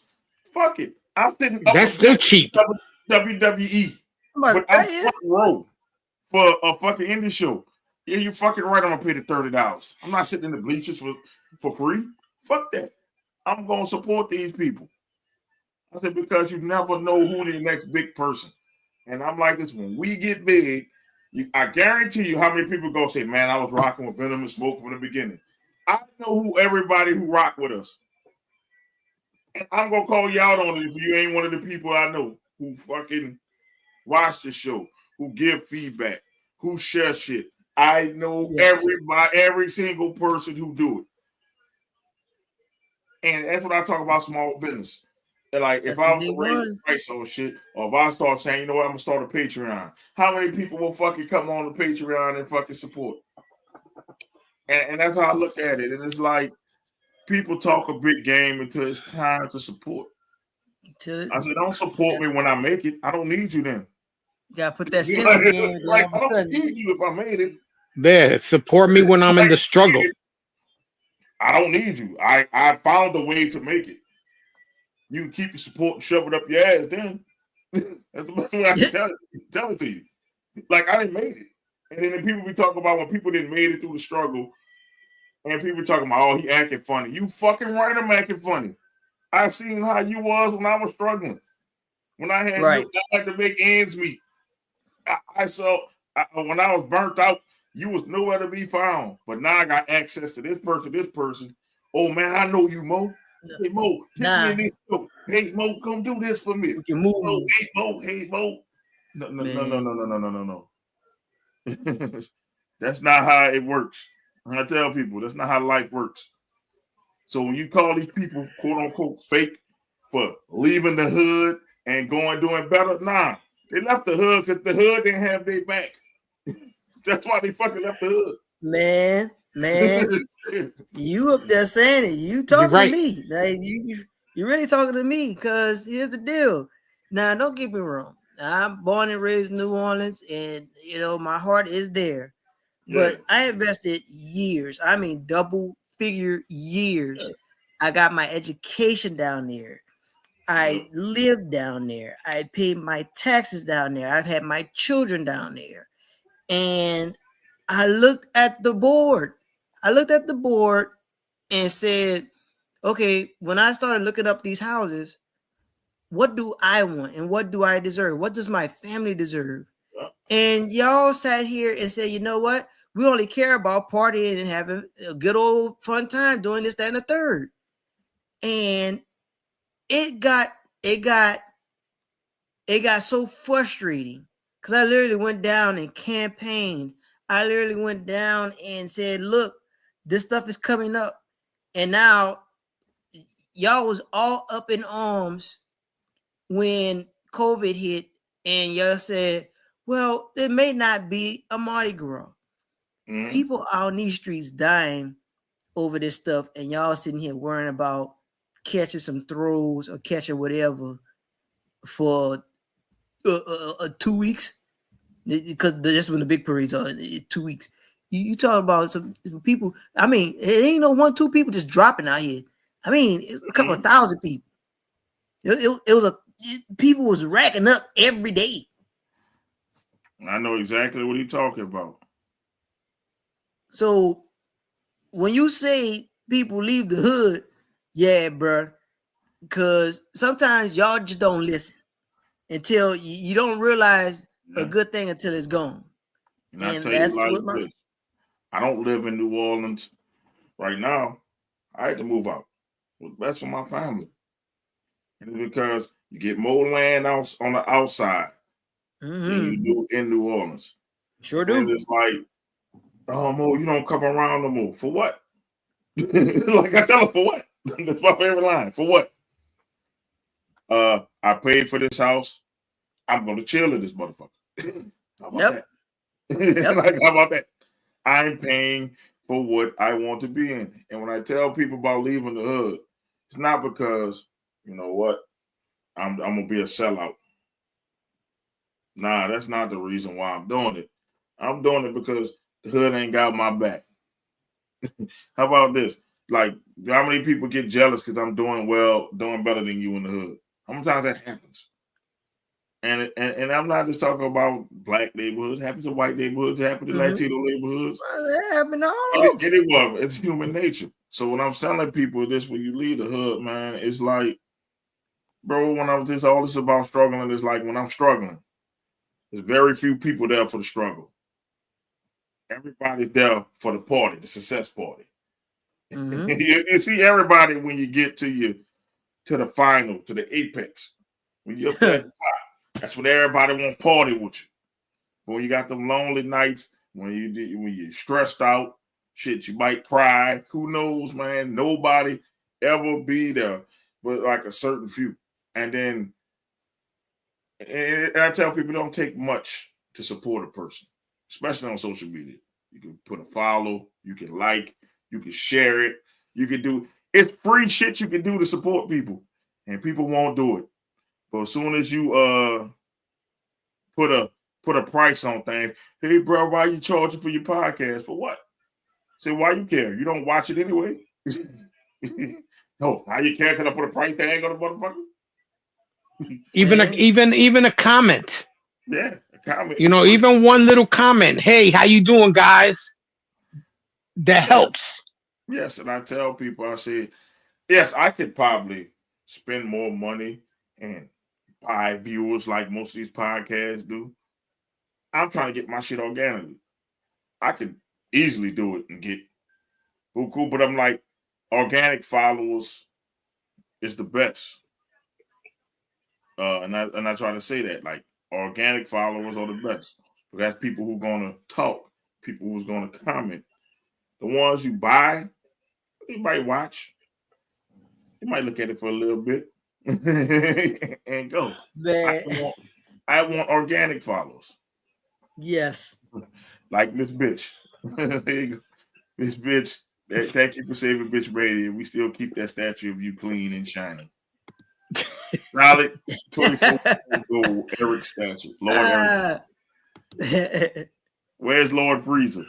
Because I know he. Yeah, that what happened? She got out and Lord Freeze went in. Man. Lord Freezer. Man, I know he's gonna show up at some point. And Chris said he's back. I'm good. I'm glad you're back, bro. I'm glad you didn't say anything sus, but I'm glad you're back. But it's just like back to Drelly, man. Like, if I wanted the cake, yeah, I would go to her, man. I don't care what the price is, man. I'm like, what's your price? I tell people all the time, man, what's your price? Tell me your price. Don't be afraid to tell me your price. Because I can't tell you what your worth is. And I'll tell this to anybody. If you think somebody's paying you too low or shortchanging you, your price is your price. I tell that to anybody. My price is my price, baby. This is my price tag. You ain't got to want it. You can put it down. If I'm too expensive, get you a cheaper version. Right. I'm too expensive. I'm a luxury car. This is a Benz. This is a Lexus. I just think sometimes people don't understand that it's not just a price, because it's also the love they put into it. Yep. You know what I'm saying? Like, if you're making a cake or doing whatever, if it tastes, you could make the nicest looking cake, but that shit tastes nasty. Yeah. You're not gonna make no business. But if you put love into it, and you put you take the time and you do all the right things, and you make that shit taste spectacular, that's word of mouth that's gonna help you gain more in the long run. Right. Man. And I tell you, put love in what you do. I love this podcast, and I put love into it. Ain't nobody not gonna tell me any different. Like, I sit up there, made the logo, going at the logo. I went through 100 logos before I got the one that's in the back. People don't know how hard I work. I'm doing this ant work while somebody's going nuts. I'm like, well, nope, not this logo, not this one. Hey, sit the fuck down. Got this. Oh, perfect one. Didn't I tell you sit the fuck down? It's me double working. I tell people it's the grind, and I say I appreciate the grind. It's not supposed to be easy. If something great, it's never easy. If it's too easy, I probably wouldn't appreciate it. Shit came too easy. If I came out with 100 million viewers, rip, I wouldn't be entitled. I wouldn't even lie to you. Like, yep, this is what I did. This is me. Yep. Grinding this way is gonna make it special. When we do pop and when we do get the right eyes, man, I'm telling you, sky the limit. And all you motherfuckers, bandwagon jumpers, I'm telling you, I'm charging you motherfuckers extra. Man, I promise that's you, exactly hometown discount. And I'm talking to everybody that knew me growing up. I'm like, y'all watch a podcast that you don't know. like seriously, nobody that you know on that motherfucker. But somebody you grew up with, somebody you see is doing something. Y'all won't watch 10 minutes of the motherfucker and leave a comment. That's the ones I want to talk about. And then the thing that pisses me off, man, how your podcast doing? You would know if you watched the motherfucker. How about that? Man. Yeah, true. And that's why I tell people, and they get mad at me. I say, I don't give a fuck if you get mad. I'm telling you the truth. Don't ask me how my shit doing if you don't even share. How much merch did you buy? Oh, you got t-shirts? Well, I know you ain't watching my fucking podcast because you know I put the link for the t-shirts on the bottom of every podcast. Yes, you do. So, you got a t-shirt? Oh man, that shirt fire. I'm gonna buy one. I go look on the Teespring shit. Same numbers. Oh, you ain't buy one yet. Oh man, send me the link. Send you the link. Still ain't buy link one. Right there. Stop trying to it's on the social media page. But they'll buy t-shirts of somebody else that they don't know. Yep. They'll buy a fucking Gucci t-shirt for $60, but my $20 t-shirt is too much. Craziness. And people wonder why small businesses say, fuck y'all.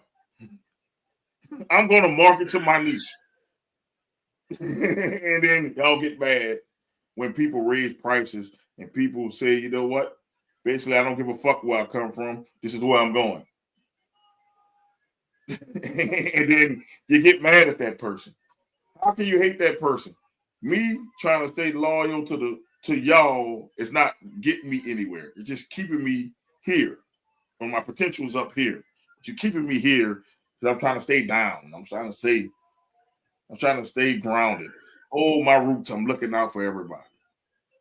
I tell that to everybody, man. Look, if you got a business, man, you do it the best way you want to do it. Market it how you want to market it.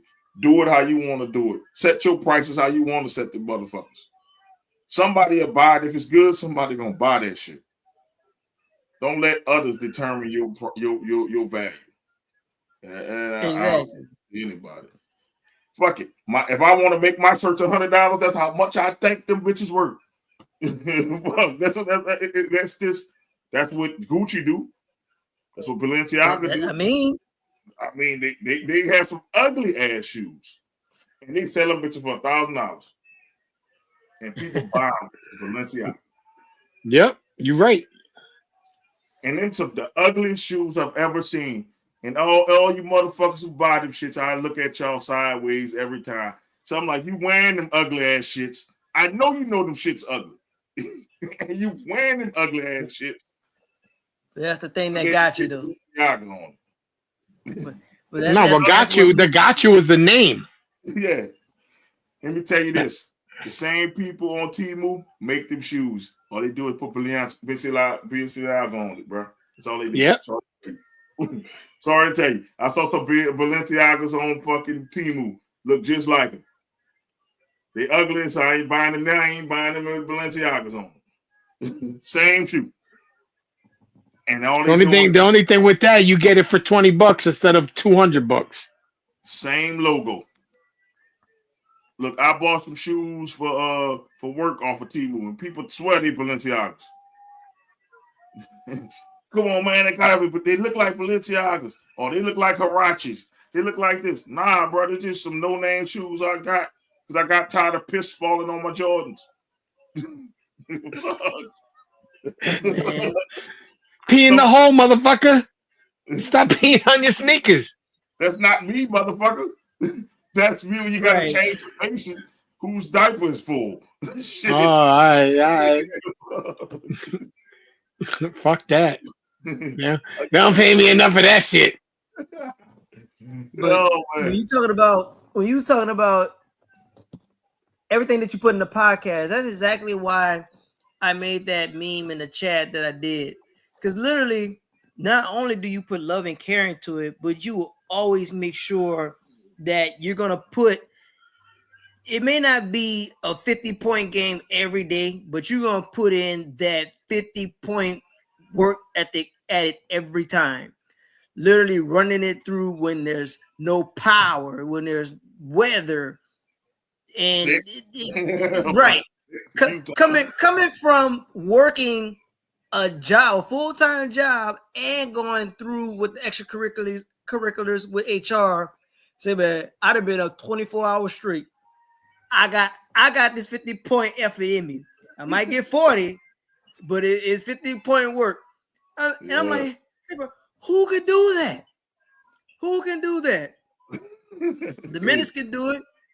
Menace Mo Podcast can do it. Yeah, anytime he put out that link, then hey, by all means, he told me to get to work. I tell what people, I did. I put my name on it. I gotta give it my all. True that. My name is on it. I put, hey, I'm the CEO of it. So if it's my shit, how can I expect y'all to come if I'm like, man, I'm too tired today? You gonna be like, man, fuck this podcast. That's what y'all gonna do eventually. Like, man, fuck it, man. Look, he just all over. He ain't doing. He got podcasts this day. Then next week we don't have any. I'm like, man, fuck it. I tell my wife, I was like, hey, I gotta do it. She like, man, just they'll understand. I said, nah, I gotta fucking do it. So like, but babe, you barely can walk. Man, I gotta do it. That's what I tell her. I gotta do it. And this time she be telling me this, chill for the night. And I'll be off the podcast. When I hit that end button, man, I'll faint in this chair, lay the chair I'm in and be asleep for hours. Done.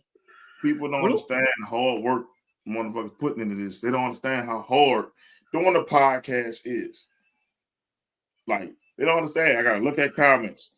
I gotta move topics if they go too long. I gotta do this. I gotta do that. And then y'all on here I gotta stay on top with this. I gotta look at this. This shit is not easy. This is not just a bunch of motherfuckers coming here and say, you know what, we're gonna shoot the shit.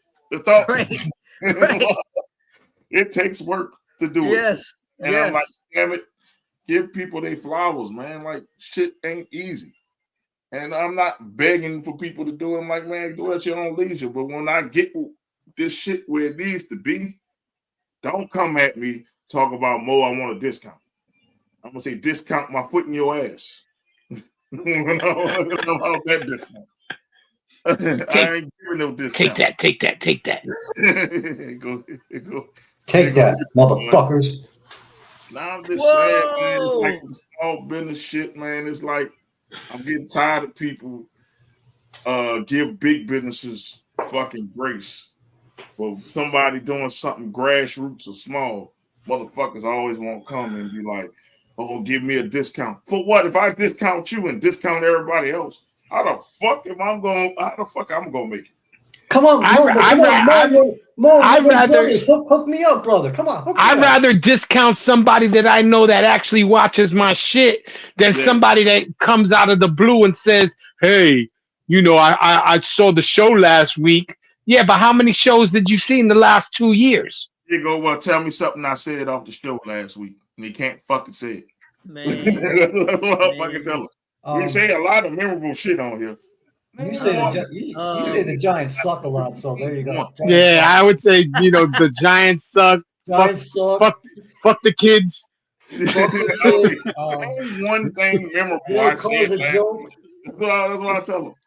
And they'll be like, you didn't watch it. I can say one thing memorable. The Pistons lost tonight. I saw it. I was watching the game while we were doing it. But we did beat somebody ass by 46 this week, so I'm cool. Yeah, you did.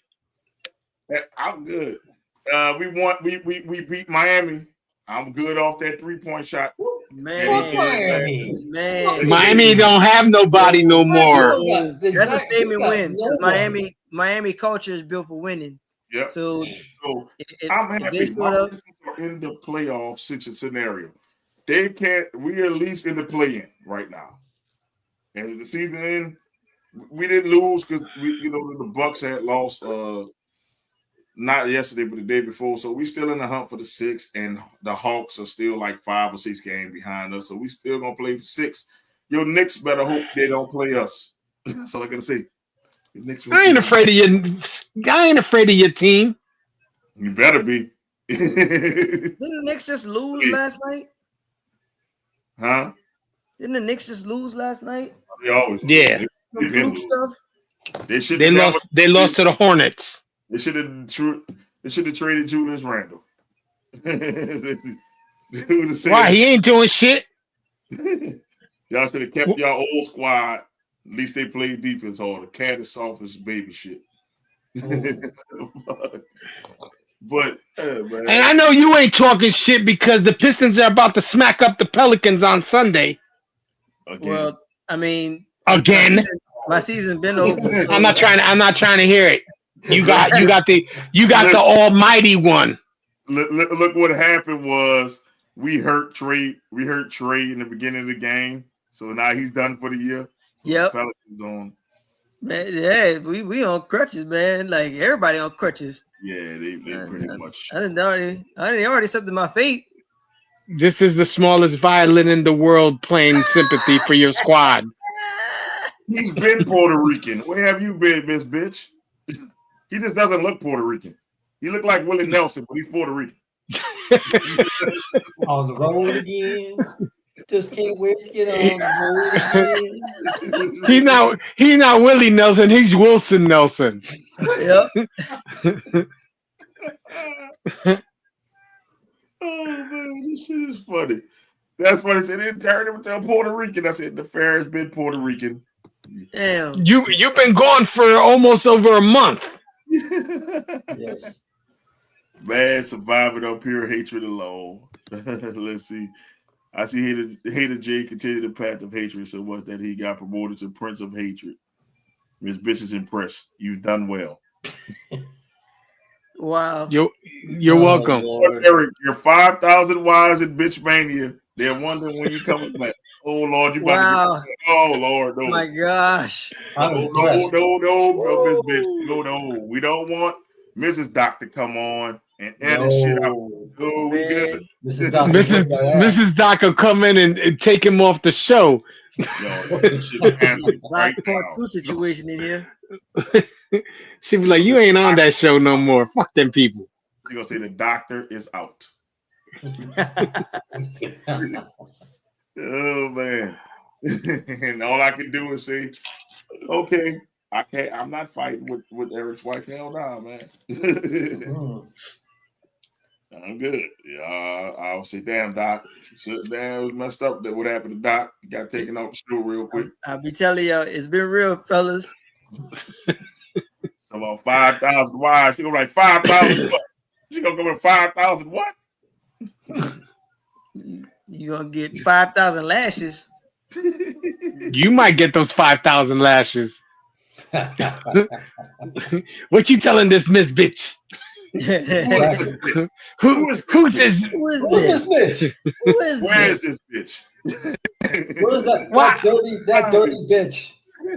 You raggedy bitch. Why is that bitch on my screen?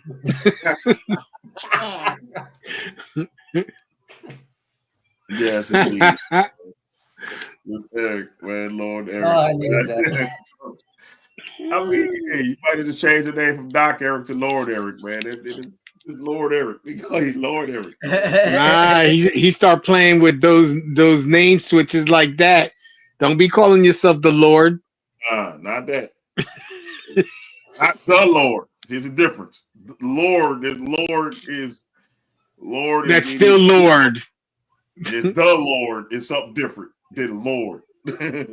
See, the "the" makes it be a huge difference. The Lord and Lord is different. They got like Lord. You better just stick to Doc. Yes, they the Doc. before he burns at the stake. Right. Well, Lord, they have many lords of lands, but the Lord is the ultimate Lord. Shit. That's why they say the Lord. Shit. Man, you know he's the Lord of Bitch Mania, according to Miss Bitch. Yeah, he got 4,000 fucking concubines. 5,000. Or 5,000 concubines. You cheated him out of 1,000. I'm trying to save his life. Fuck cheating him out of 1,000. 4,000 is way better than 5,000. No. I think he'll get his head busted with 2. No, Doc for one. Be the next Wilt Chamberlain. Shit. Oh, thank you. Shit. Well, shit. Talk about be the next Wilt Chamberlain. Shit. You're like, damn, man, Doc just missed 3-4 days, 3-4 podcasts, man. I wonder what happened to Doc. He'd rather be the next Wilt Chamberlain than the next fucking Magic Johnson. Ooh. Hey, gotta keep it real. I don't think Doc gonna be any one of them. No, thank you. He want to be the first Doc.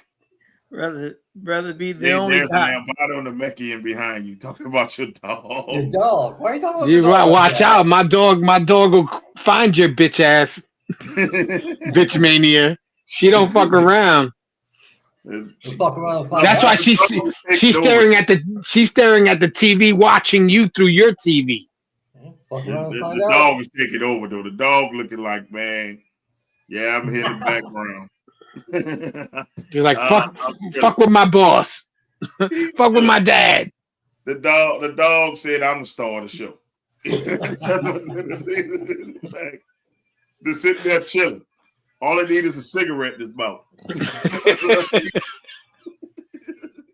gonna have to get her a dog biscuit cigarette. I couldn't have mine in here. My damn dog, too damn nervous. So once he hear noises, my Chico did turn into a full chihuahua now, and I hate it. He used to didn't bark at all. Now he barks at every little fucking noise. It pisses me the fuck off. Like I try to sleep. He hear a car outside. He ready to roll. Damn. At 3-4 o'clock in the morning? Man, And then cheap, man, between that and the seizures, hell yeah, man. God damn it, I say, man. Chico. No, Chico. To go give the damn dog aid because he had a damn seizure in the middle of the show. Right. Up and say, No, oh, Chico. that added to it. Shit, is that something that she has all the time? He got a neurological condition. So we got to give him Keppra every day, like 3 times a day. So, and then I had to get real smart because he started picking the pills out and not taking his medicine. He eat the fucking food. I go and I see like 6 pills by his bed. I'm like, this motherfucker ain't taking his fucking medicine. So I crushed that shit. You ain't even know it. It's in there. I sprinkled it. You ain't even know it. You ain't even know it. You ain't even know Crush it. that shit up. You ain't know it's in there. See, because I do it this way. Dogs usually don't really chew their food like we chew our food. No, so I take a big piece of cheese and I put the pill in the middle and make it a ball. See, and then I give it to her and she'll eat that. She'll just take 2 little quick bites and she swallows the shit. So this little motherfucker with HR is to break up the shit. So he only eats his shit in small bites. So he can find the pill. Because he like this. He breaks it up and then he find the pill and split the bitch out and go back to eat the shit. And he's like, I'm gonna just go with the food where the food at. This ain't my food. He can't find when I crumble that bitch in there. He eat that bitch and I know when he take the medicine because he go to sleep right afterwards. So like, yeah, but you sleepy. Yeah, I got you. Cosby your ass. I got you. I got you, bitch. Got you, bitch. Got you, bitch. You be looking at me all high and shit. I'm like, yeah, I got you, bitch. Good night. I put it in your jello pudding, bitch. There you go. Woo! And it worked because it saved his life because, seizures are bad for a dog because, they catch a stroke if they fucking seize too long. So, hey, seasons don't stop the show. Hurricanes, COVID. It's been a lot. It didn't stop the show. Power outages didn't stop the show. Who does that? I have no idea. Man, I love the way Mo says bitch. It makes me. What's my favorite word? Bitch. You dirty bitch. You raggedy bitch. Lord Eric, get the Foreman grill ready. We eating barbecue dog stew today. Oh man, what dog you eating? What is all of these meats? Are you fucking Chinese? What the fuck? Oh my gosh. You can try to eat my dog. She'll eat your ass. She'll have a bitch sandwich. Have some stewed bitch. Oh God. Look, she hears you. She's like, look at this bitch on the like, TV screen. Yeah. Come and get some. I'm gonna bite that bitch. like what is it? FAFO. Yeah. Fuck around and find out. That dog is too calm behind you right now. That motherfucker, like, if a motherfucker come in there, he gonna bite the shit out of anybody that come in there. And you the type of person, my dog doesn't bite me, but I don't know about you. Yep, exactly. I don't know what she'll do to you. I know that she won't do it to me. You the one of them owners talk about, man, that dog, my dog don't bite. Wild and growling. Trust me. Shit, I tell you right now, I would be more afraid of a little Chihuahua because them motherfuckers, they sneak attack. You know what I'm saying? You go to reach them and they'll look at you, they'll sniff your hand, and then all of a sudden snap at your ass. But my dog don't bite. When he was a little baby, he fucking bit me. He ain't never do that shit again. I said, yep, I had to grab by the nape of the neck and look at him. Look, I'm your owner now. Sit your ass down and fall in line. But he like a cat. He'll fucking skippity pap your ass. Jump up and pop, hit you with a 2-piece on your ankle. You don't fight. He fight you though. Like you walk past him, he'll hit you in your ankles like this. Them fucking nails hurt, especially when we clip them bitches. He hit you right on the Achilles. So that's how he sneak attack you. I like the fact that he don't bite like other Chihuahuas because man, he wouldn't be living in here if he was biting. I'd have kicked his ass out a long time ago. Now, I'm not dealing with no dog biting me. Oh man, he's chill though. Shit. Maybe next show I'll let him come in here and sit here and listen. Because last time I had him in here, he was sitting here and listening to your voice, just looking, trying to figure out where the voice is coming from. You start that barking, you gotta get out of here. He's like that's a New York accent. I'm like, oh man.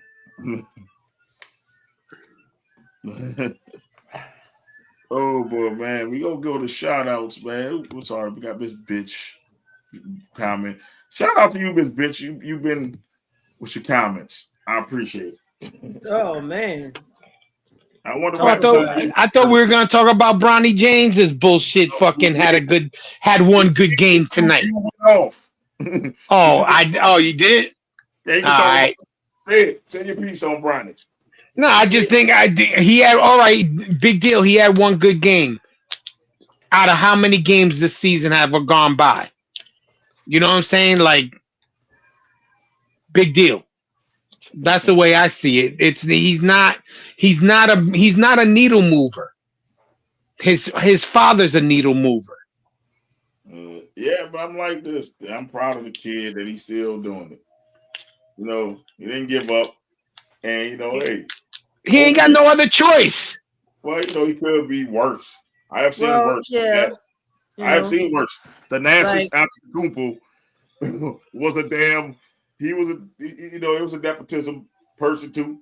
Don't give a shit. The Nasus didn't belong nowhere on that damn court. And I saw the Nasus stank up the joint for years. Give Bronny a chance. I hope he has like a Kobe story, because although Kobe was not drafted by the Lakers, he eventually became a lifer of the Lakers. And one of his origin stories was that he shot 0 for 4. One of them being, I think maybe 2 of them was air balls. And that was, you know, what he did. He kept shooting. It eventually, him kept shooting, led to 5 championships, so many all NBA teams, 81. I mean, you name it. So hopefully that's Bronny's origin story. Maybe this game might be, you know what? People kept saying I got in the league because of my daddy. And then, you know, fast forward, maybe, you know, when his dad, when he has a season of good games, then we could talk about even putting him in the same category as Kobe.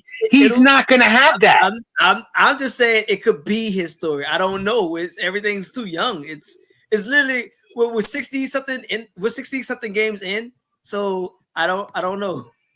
I'm like this. Kobe had an okay first year, and many people thought Kobe was going to be a bust. And then Kobe became Kobe. Not saying he's going to become Kobe.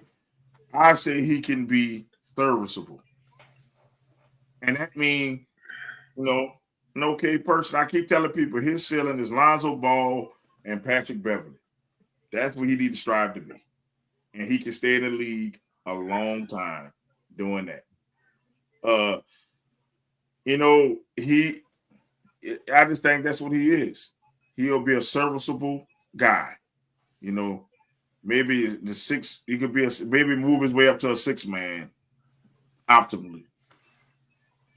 But maybe. I'm not for him to be a star. If he becomes one, hey, I'm happy for him. If he doesn't and become like a serviceable player, he's gonna be he's gonna become a player that is if he's gonna be part of a team. You know what I'm saying? He's never gonna take over a game. He's never going to be like off of numbers an all-star. No. You know what I'm saying? He's always going to be either bought in by a coach or, you know, in that realm. I honestly don't think that you're going to see greatness until Bryce comes into the league. And I'm like this, and he could develop with hard work, but I'm like, you never know with Bronny. But if he should just be a 6-man or Jamal Crawford, hey, that's a great career. Let's say JC. Jamal Crawford. Nah, I don't know. I don't know if he would be a Jamal Crawford. That's giving him too much. I'm just saying, if you could be a Jamal Crawford, not saying same skill set, but if he could have a career like Jamal Crawford or Lou Williams, where he a 6-man, this assassin off the bench, he could do that. And what team did he go off on? That the Bucks. I mean, the Bucks like B squad or their C squad. He played with Giannis in the game, and but the game was so out of hand. They beat the shit out the Lakers so bad. Bronny. Yeah, so he was in there getting garbage minutes against niggas off the bench and ninjas off the bench. Excuse me. Giannis was in the game too a couple times. Yeah, but what did he do when he was in there? He probably dominated. Yeah, I'm not saying you know. He was. I didn't mean to get you off your game. He scored 17 points. I mean, for the 55th pick in the draft, that's pretty damn good. Shit, 17 points for the 55th pick in the draft. Yeah, but you have to be consistent. He's not consistent. Well, first of all, you got to get in the games. Because he's not consistent. He's not good enough. He shouldn't be playing, honestly. He should stay in the G League and become a G League superstar and then work his way up. They bring him up because the Lakers are shitty. The Lakers got LeBron's hurt, Luka's hurt, so they have nobody on the bench really. That's the only reason why Bronny's up there. And honestly, if it wasn't that Bronny, if it wasn't that LeBron and the coach of the Lakers had a friendship and a podcast and stuff, Bronny would never be in the NBA in the league. He would be in this G League, playing in the G League. And the thing is, he is dominating in the G League. Actually, he's actually having a great season in the G League. But I think right now you got to think about it. He didn't have much of a college career. He played like 9 games in college. So you got to look at it as this is a mulligan year for him. Now, can he take a step up next year? Now, if he can't crack the lineup next year, then Jay, you got a fucking point. And like, this might not be a great career if he can't crack the lineup next year. They're going to end up, listen, in free agency, the Lakers going to get players to complement what they have, and Bronny isn't a complement to that team right now. Yeah, he might not ever be a complement to that team. I'm like this. If he can't beat out the 11 or the 12 guy, then man, yeah, you might want to give up on the Bronny experiment. Like I'm just saying, like, if he can't crack it, like, you got to at least crack the lineup to where he's playing more next year. He got his feet wet this year. Next year, okay, let's see what you really can do. You got to get out. Time to go. Time to roll, Bronny. It's time to show what you can do. Because when your brother get in the league, it might be told people gonna forget about you. So, And if I was Bryce, don't go on the same team as your brother. It ain't gonna happen because Bryce actually might get drafted in the first round. Depends on his potential. From what I see, Bryce can get drafted in the first round. So LeBron is not gonna have any say so on Bryce. Depending, because remember, he's still got some type of connections in the league. Right now, he has a stranglehold with the Lakers, which I don't understand. Jenny Buss is really dumb. Like, I don't understand her. Like, she really should have fucking learned from her father, because LeBron wouldn't have been able to strong arm him into. He would have never drafted Bronny if her father was the GM still, Well, I'm put this or the owner still. You might have just for the dollar's sake. We know Jerry Buss like money. He'll say, "Yep, we'll get Bronny in there, and we'll parade him around for home games to make that money." We know Jerry Buss was all about a dollar. Yeah, but he's also about you winning championships, and Bronny's not going to help you win a championship. Bronny is honestly, he's doing what Thanasis does. He's taking a spot on the bench. I think he's better than Thanasis. I'll take Bronny over Thanasis any day. I've seen I wouldn't. You know why? Because Thanasis might not be anything in the NBA, but he dominated in the European League.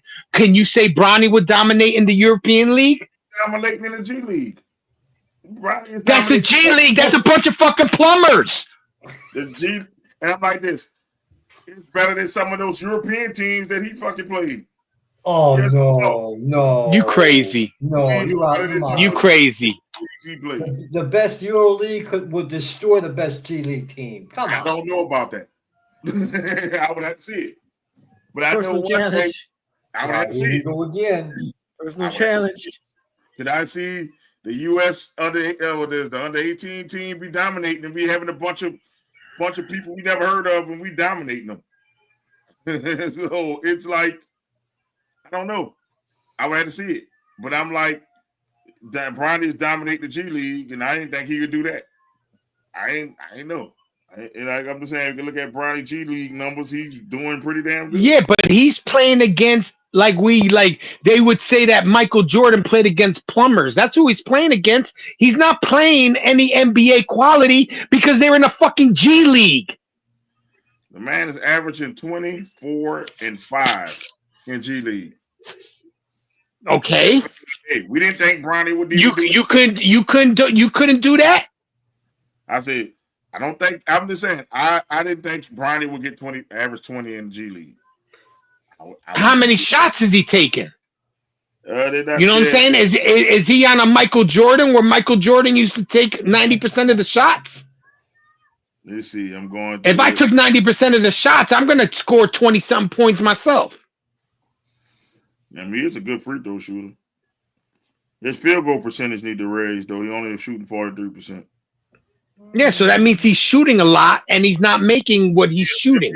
He attempts 17 field goals a game, so he's not shooting that much. It's not that much. 17 is not much. He making 7 out of 17. He's going 7 for 17 every damn night on average. I mean, shit, that's good for what I thought he would average. I thought Bronny would average like 5 points in the G League. I thought you, it's pretty fucking. Yeah, but when you're playing against other people that don't have the same NBA standards, you're not playing against NBA players. You're playing against people that aren't that good enough to be in the NBA. So why couldn't you score 17? I mean, they got some ballers in the G League now. I'm not gonna shit on the G League all as a whole. They got some ballers in the G League. It's just, like they got people like Terrence Shannon and stuff, and Reed Shepard. They all ballers, but they just young. Shepard. Bones Highland is in the G League. They even got a little bit of Isaiah Thomas in the G League. Damn, I didn't know that. They got some players in the G League. He playing some NBA talent people, not all, but he playing some. And it's just but it's not. He doesn't play them all the time. It's I'm sure they don't play the same teams over and over and over again. T.J. Warren is in the G League. I didn't know that shit either. Shit, you got some people there I ain't know, but he playing some. He playing ball, and I'm like I said, I'm not gonna judge him off this one season. See, next year he got to at least crack the lineup for me to continue to talk about him. If he's still in the G League next year, then really don't really care what Bronny does.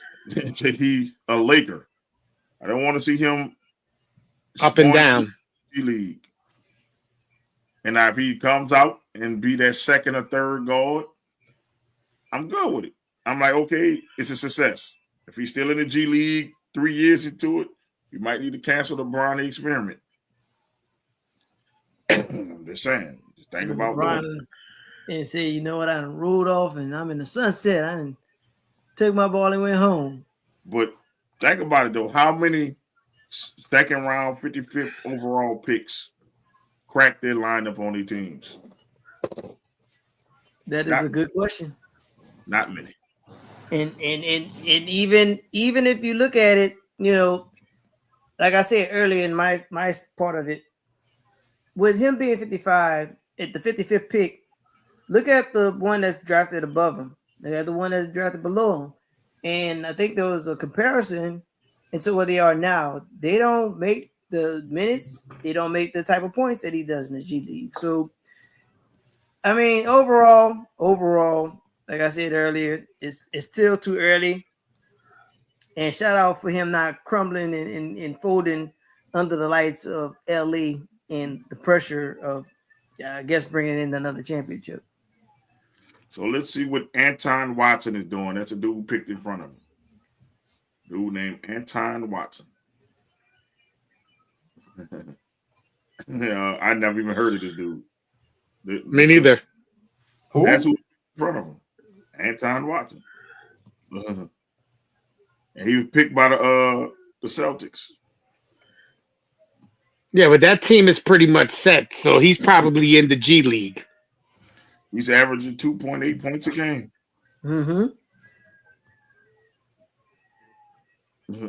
No, he's averaging 2.8 minutes a game, only averaging 1 point a game. That's the dude that was drafted above Bronny. No, he's a New York Knick.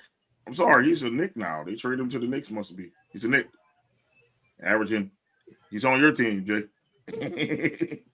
He's averaging 1 point.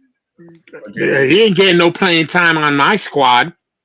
He's averaging 0.2 rebounds a game and 0.5 assists a game. Yeah, he probably got, like you said, a minute, if a minute a game. And he probably doesn't even get he probably doesn't even get off the bench. Hell no. He's a quick substitute. That's it. And Bronny already outperforming him. Bronny averaging 2.3 points a game. Yep.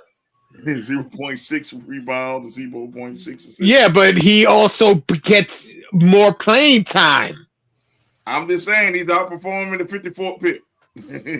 I mean, we only can put him against the people he been drafted before him.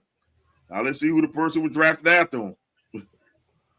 Oh man, it was fun to see. You never think about who's the 52nd pick, 55th pick. Right. The dude named Kevin I can't say his name. McCullier Jr. Who? I don't even know. I never exactly. Who? He went to Kansas. That's all I know. Fuck Kansas. They lost today. Fuck them. Fuck Kansas anyway. Yeah. They always got some shooters, though. Damn, another New York Knick. You know, like I said, he ain't getting it. He ain't fucking. He in the G League. And runs that team the ground? Yeah, he don't even get in the game. He don't even have no stats. Who have them? But his G League stats don't compare to Bronny. Bronny has better G League stats. So he's better than the person after him and the person in front of him. So so it's 55th pick. Nah, we just saying it. Will we be talking about him if he wasn't LeBron James Jr.? No, he would have never even been drafted if it wasn't LeBron James Jr. son. Would a half a year of college basketball, he would have never been drafted. He would have been, getting picked up in the G League just to fucking play in the G League because they needed somebody on the bench. And he has a heart condition too. Yeah, so it's like this is LeBron James Jr. I'm not mad at it. Nepotism happens everywhere. I'm not mad at it. It happens. Fuck it. He got the league. Daddy secured him a $4 million contract. Fuck it. It's cool. I'm not tripping on it. If they stupid enough to pay, like I said earlier, if you want to pay my price, pay it. The Lakers paid that price. They paid. They paid the price of what LeBron gave. Probably fucking restructured his contract and has said, "Here, give my son $2 million or whatever it was." I'm not mad at it. They paid the price, and that's what they did. This is my price. LeBron told him this. This is my price. My son, you take my son, or I'm not coming back. So I'd have been like, peace. The role of the Rock is now being played by LeBron James. Yeah, okay? Yeah, he's the final boss, and that's why that team is probably gonna, if they get into the playoffs, they're not gonna go far in the playoffs. Well, they're definitely in the playoffs. They're the number 3 seed right now, so they're definitely gonna be in the playoffs.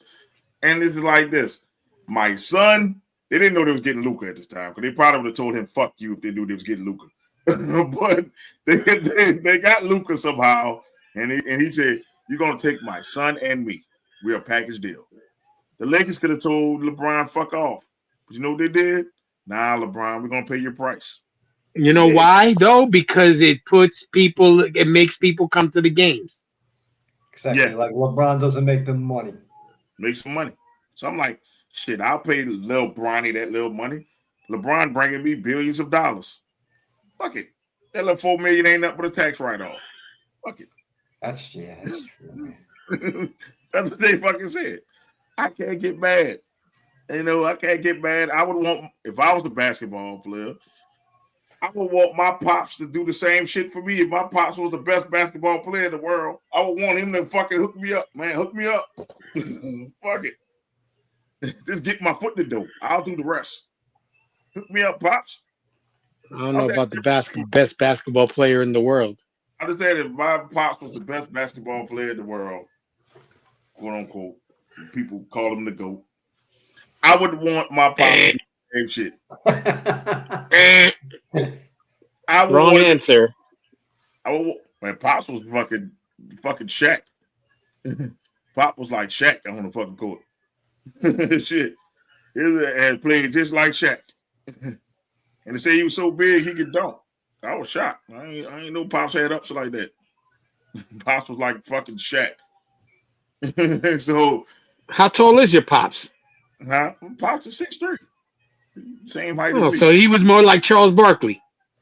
No, when I say he played like Shaq, he played like fucking Shaq. Had fucking 4 or 5. No free throws? Better free throw shooter. I was like, had like 4 or 5 people try to check him one day, and he dunked on all 4 of them. Oh shit! I was sitting there like shit. Like he was doing this at like 35, 40. He's doing it at 40 years old. Just saying, you know what? Fucking give me the ball. Boom, dunked on somebody. I'm like shit. Pops got the skills. I just looked and I said, "Dang." that made me stop. I threw in the ball on the inside. He just took it and boom. I was like, shit. And Pops about 290, 300 pounds doing that shit. And I'm like, that's why I say, when I say Shaq, that was fucking Shaq when he was on the court. Getting every rebound and shit. The only person I know in the park probably got close to a triple-double. Shit. Because he was getting every rebound and scoring on people. Shit. So, yeah, he was pretty good. I ain't going to lie on him. Pops was good at football and basketball. But if he was in that position, I would want to do that. And I'm like this. For my son, if I was the best basketball player and I had the cachet, the Pelicans was like, I was on the Pelicans. The Pelicans like, yeah, man, we're about to resign you. You're going to take me and my son. I don't care if he sucks. You're going to take both of us. Fuck it. We get to the door. Now, once he get his foot in the door, I ain't got nothing to do. I did everything I was supposed to do as a father. I got your ass in position. You do the rest. You'd have came to me with that shit. You would have been on the next plane to Toronto. That's fine. I love Canada. It's fine. And then every time we played your team, I was dropping 60 on y'all. Every time. And I'll beat y'all so bad so my son could get in the game. I'm like, yeah, man, give him some. Go ahead, give him some. We're gonna do a fall to son alley-oop. Let's go. Shit. Let's get on the highlight tape. But that's the only thing. People are mad at him for doing that. I'm like, I'm not mad at him for doing it. I would do the same thing for my kid. Fuck it. To me, you got to earn that shit. And to me, he didn't earn that shit. I'm like, how is that different from any of these white collar jobs that have a kid that's dumb as a box of rocks and they got a junior vice president position when they get out of college? Like I said, I feel that you have to earn that shit. I don't care about the white dude that is in the company. We're talking about that. This is the NBA. This is where the elite are supposed to be playing. And you can't tell me that Bronny is elite. I'm not saying that. They got a lot of bums in the NBA. He ain't the only non-elite person in there. There's a lot of fucking bums that sit on the bench. Doc Rivers' son was a fucking bum and he played in 15 years and nobody talking about it. He was a fucking bum. Eric no, because he played for the Pelicans. The Pelicans drafted him. He was a fucking bum. He was a fucking bum. He has a podcast talking about bum ass shit because he was a fucking bum. And nobody batted an eye. Was he a bum, Eric? You're hiding and shit. Well, he was picked 10 for us back in 13, if I'm not mistaken, when we drafted AD. But yeah, he wasn't great here, but he took off when he left. Better than Bronny? Maybe by one notch. Maybe by one notch. The thing is, he's a top 10 pick. Bronny was a 55th He is. He's a top 10 pick. He was a fucking bum. Eric is gonna be nice. You know, Eric doesn't like him. He likes to be nice. The dude was a fucking bum down here. He was a fucking bum. That dude was not great down here. Nobody batted an eye. You worry about the damn Pistons. You leave his team alone. They're already going through enough shit. Listen, I do like the Pelicans. I am a Pelicans fan when they're not playing the Pistons. So Sunday you're not a Pelicans fan. I am a Pelicans fan when they're not playing the Pistons. I said Sunday you're not going to be. I know Sunday or on Monday I wasn't, and I felt bad about that. I didn't even cheer like I wanted to, cause I'm like, shit. Call off the dogs, JB. I was screaming that in the JB. Call off the dogs. They turned around, was laughing. You getting soft. Call them off. Call off the dogs, man. That's not fair. That's what I told them. It's not fair. They was already dead. They were dead already. Eric sent me that meme, and I showed my mom. My mom bust out laughing. You're supposed to step on their throat until they don't move no more. I don't give a fuck if they're beating them by 30. It was 40. Dude, all right, 50 and 60. They put the bombs in, and the bombs start taking off. That's what the bombs are supposed to do. And I'm like, they're supposed to play good. I know, and I'm like, listen, save some. I'm like, save some for somebody else. But I told people this. And I said, when Oklahoma City cheated them, that game against Oklahoma City was fucking ridiculous. I said, the next team that plays them is going to get their ass whooped. And so happened to be the Pelicans was that next team. And they got an ass whooping that wasn't for them. And that was pretty fucking bad. I enjoyed it. I got a free koozie out the deal. You know, I got a free Pelicans koozie out the deal. It's right here. You know, got a free Pelican koozie out the deal. Hey. You shouldn't be able to rock that. You weren't their fan when they were giving that shit out for free. mail that shit to Eric. Fuck that. He's a real fan. He's been riding with them through this whole season. Listen, Doc will get that before we get our trophies. Yes, you will. Yeah, I'm probably. Yeah, you will. I just said, that's some bullshit. I earned my shit. That's some bullshit, Cody Rhodes. I tell people I do like the Pelicans, and if the Pelicans would have came around in the 90s, I probably wouldn't be a Pistons fan. But I had to ride with the Pistons because we didn't have a team here. So I don't know why Pelicans fans talk trash to me. I'm like, don't talk trash to me. I'm not trying to shit on you. But you keep talking trash to me, I'm going to shit on you. Hey, bro, talk to me when y'all win the Western Conference Final. Then I'll be good. I said, talk to me when y'all at least win one NBA championship. You got to talk. You got to tell them. You got to. You know what I'm saying? Like you were a Pistons fan way before they even had Pelicans. I tell them that. I say, listen, it's not that I'm like I hate the Pelicans. No, I actually like the Pelicans. I got a few Pelican shirts in here, and I wear them to the games. I go to the Pelican games. I wear them to the games. People say, "Oh, you trade on your Pistons." Fuck that. Hell no. That would mean like me going to a fucking Dolphins game and taking one of Mrs. B's fucking jerseys. Fuck that. No, I am a Pelicans fan because it's a city of New Orleans. I don't give a fuck. Fuck that. No, fuck that. You ain't got no like me going to the Giants game and wearing a Giants jersey. Fuck that. No, it's not that. It's not like, first of all, one is in the Western Conference, one is in the Eastern Conference, and they're not rivals. So it's like I wear Pelican gear because you know what? Yeah, I ride for the city. I support the city. Fuck that. Fuck that. That's cool. And I see if they had two New Orleans teams. See, you're trying to put the New York shit into it. No, not. Two New York teams. No, not. And then you know what's different. You're a totally Pistons fan. You wear your Pistons gear. I wear my Pistons gear. I wear my Piston gear, and then when I go to a Pelicans game, I'm not going to be one of these dumbass fans that wears a team jersey that has nothing to do with the game I'm watching. That pisses me off. Dumbass. When I go to Saints game, you got a dumbass Steeler fan coming in that bitch, and we playing the fucking Ravens. Why the fuck are you here?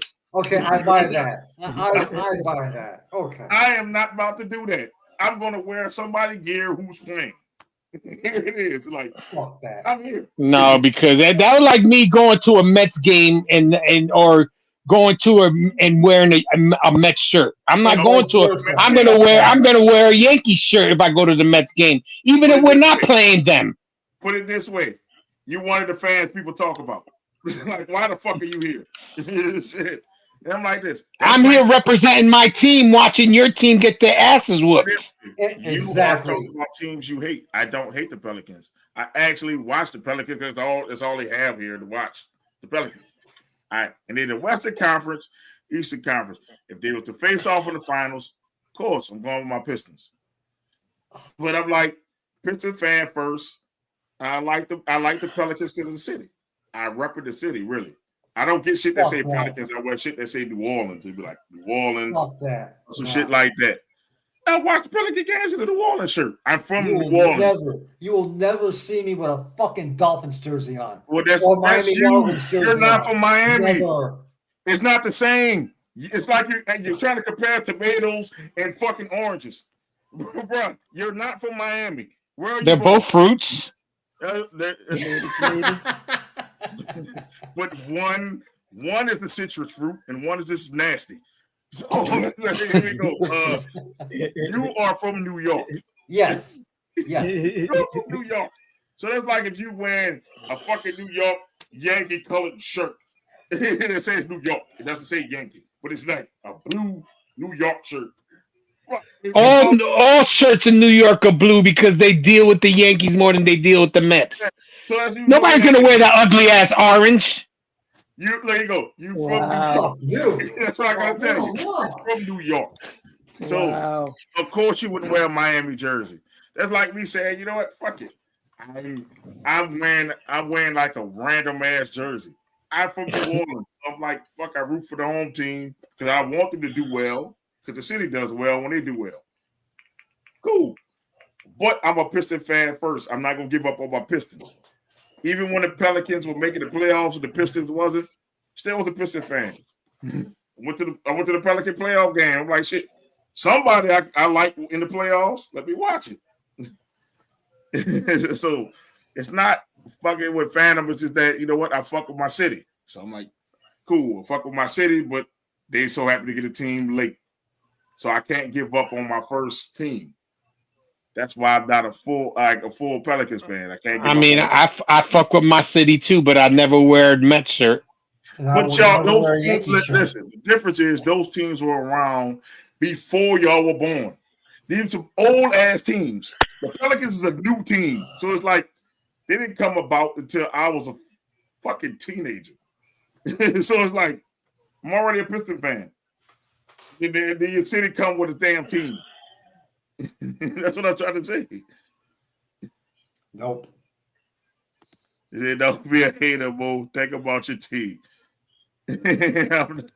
Oh God! Wow,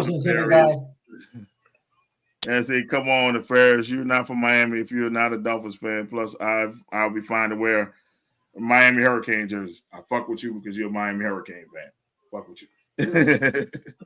Well, no, so I am not wearing a Dolphins fucking jersey to a Dolphins game. It's not the same. I see you from. Wow, you already wear that ugly ass orange, right? Can't you wear the Dolphins' ugly ass orange? And nobody would bat an eyelash if you wore a fucking Miami Dolphin jersey. Nope. It's not even in the same conference as your Giants. Nope. Fuck. It's not in the same conference. We'll say, you know what? He's supporting his wife. No. Here's an example. I once went to a Dolphins Ravens game, and that's where Lamar Jackson lit up the Dolphins. I wore a Puerto Rican jersey. I will never Puerto Rican jersey. That's fine. That's never fine. ever wear a fucking Dolphins jersey. So what? I wear a New Orleans shirt that says Pelicans. Okay, cool. It has nothing to do with me changing my team. Just like I just like the team that's from my city. Like, okay, I hope I root for you because you're from the city. Like, okay, I like the Yankees. Forget no. See, once again, here you go. try to. You can't make the comparison because the Yankees and Mets were there when you were a kid. The Pelicans weren't here when I was a kid. So I'm going to say, you know what? Fuck my foot and fuck basketball. You know, it's a basketball game. Fuck basketball because I'm a fucking Piston fan. I'm going to wear a Piston jersey even though the Pistons not here. Hey, what the fuck you wearing a Piston jersey for? Oh, I'm just a Piston fan. And why you at every Pelican game? Oh, I'm a Piston fan and I like basketball. Like, I ain't got time for that shit. Put the fucking New Orleans shirt on. Fuck. Shit. The fuck. It's not like I'm switching up on my team because I've been a Piston fan when they sucked. That was not even a year ago. Not even a year ago. We've been sucking since 2016. That's when they had Blake Griffin. And we haven't won a series since 2008. So, shit, I can wear what the fuck I want to wear because I went through that fucking trial and tribulation. I'm acting like a fucking Giants fan. I went through this fucking trials and tribulation of sucking, and now it worked. Shit. And now I'm told I can't wear a New Orleans Pelicans shirt because it's rules against that. No, they fuck that. At least the Giants have been in the playoffs. I make my own rules up. I root who I want to fucking root for. Shit. It's not like it's a blood feud. If it was a blood feud, I get you. The Yankees and Mets, they got fucking issues because Yankee fans don't like Mets fans.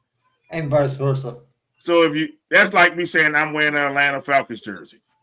They just don't like that our team is the team that really represents New York. That's a crock of shit. Don't you fucking lie. That's a crock of shit. Nobody cares about the fucking. Do we have to go through the echelons again? That's a crock of shit. Oh, see, I'm not from New York, and I know the Yankees are paramount in fucking New York, man. The Yankees are like the Cowboys, man. I'll give it to them. Maybe this year, the Mets, because they got Soto, might do something, but they have so many championships to catch up that they'll never catch up. You fucking Yankee fans always talk about the championships you won. Well, no shit. If you've been around since the fucking 1910s. Jay, They can dig up the ghost of Babe Ruth and put him in the Mets jersey, and they still won't be big as the fucking Yankees, bro. Come on, man.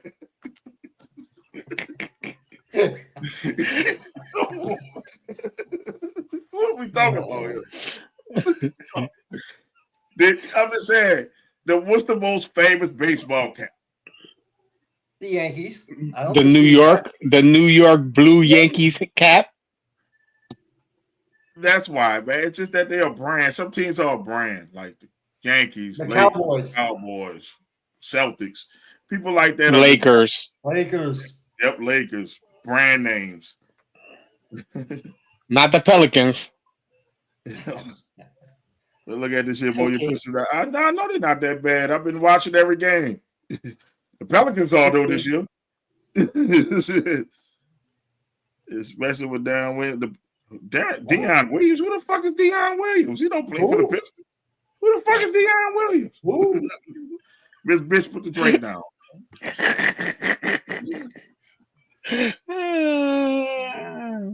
That's what he said to Bears that also. I heard that. I'm just saying, man. Y'all in this Yankee Mets shit, man. Look, man. Will you give him some slack if the Mets win the World Series this year? No. I wouldn't expect him to. Nah. How many more? No, because do you know that I know that when the Dodgers beat us this past year in the playoffs, Izzy fucking cheered, knowing that I know that he doesn't like the Dodgers, but he hates the Yankees more. That's true. Sports entertainment guy. That's true. Damn. You went against your city? I most certainly did. For the Dodgers? Yes. Knowing that the Dodgers probably, are going to whoop their asses this year. That team is so fucking stacked. That team is ridiculous. Man. They got like 4 starting 1 pitchers. Including Ohtani. Yikes. So I know that he cheered for the Dodgers when the Dodgers won. You shouldn't be cheering against your city, man. That's bullshit. As you just said, I can cheer for whoever I want to cheer. Shut up. I ain't cheering against my city. I ain't cheering against my city. No, I can tell you that. The Pelicans are playing the Hawks. Guess what I'm cheering for? If the fucking Pelicans are playing the Lakers, guess who I'm cheering for? The only time I'm not cheering for was they play in Detroit. I'm sorry. If the Mets were in the championships, I'm not cheering for the Mets. I'm just not doing it. And I understand it. It's just that's the way Mets and Yankees fans are. Yeah, it's y'all rivals, but even though y'all not even the same league, but y'all rivals. Yeah. New Yorkers just like fighting with each other. It's a territory thing. You know what I'm saying? We want to be the kings of New York. Yeah, that's a fair statement. It won't be the Knicks. My Pistons gonna beat the shit out of them this year. The playoffs. Ooh. We ain't worrying about that. Don't send the Knicks home crying in the playoffs at the Garden. Oh, I'll let him say all of that stuff. I wait for my team to shut him up. I don't even have to say nothing. Pistons in 6. Yeah, just like it was. What was it, Mahomes with in 7? I was right 2 years in a row. So I don't want to hear that shit. You weren't right. You weren't right this year. I was right 2 years. You weren't right this year.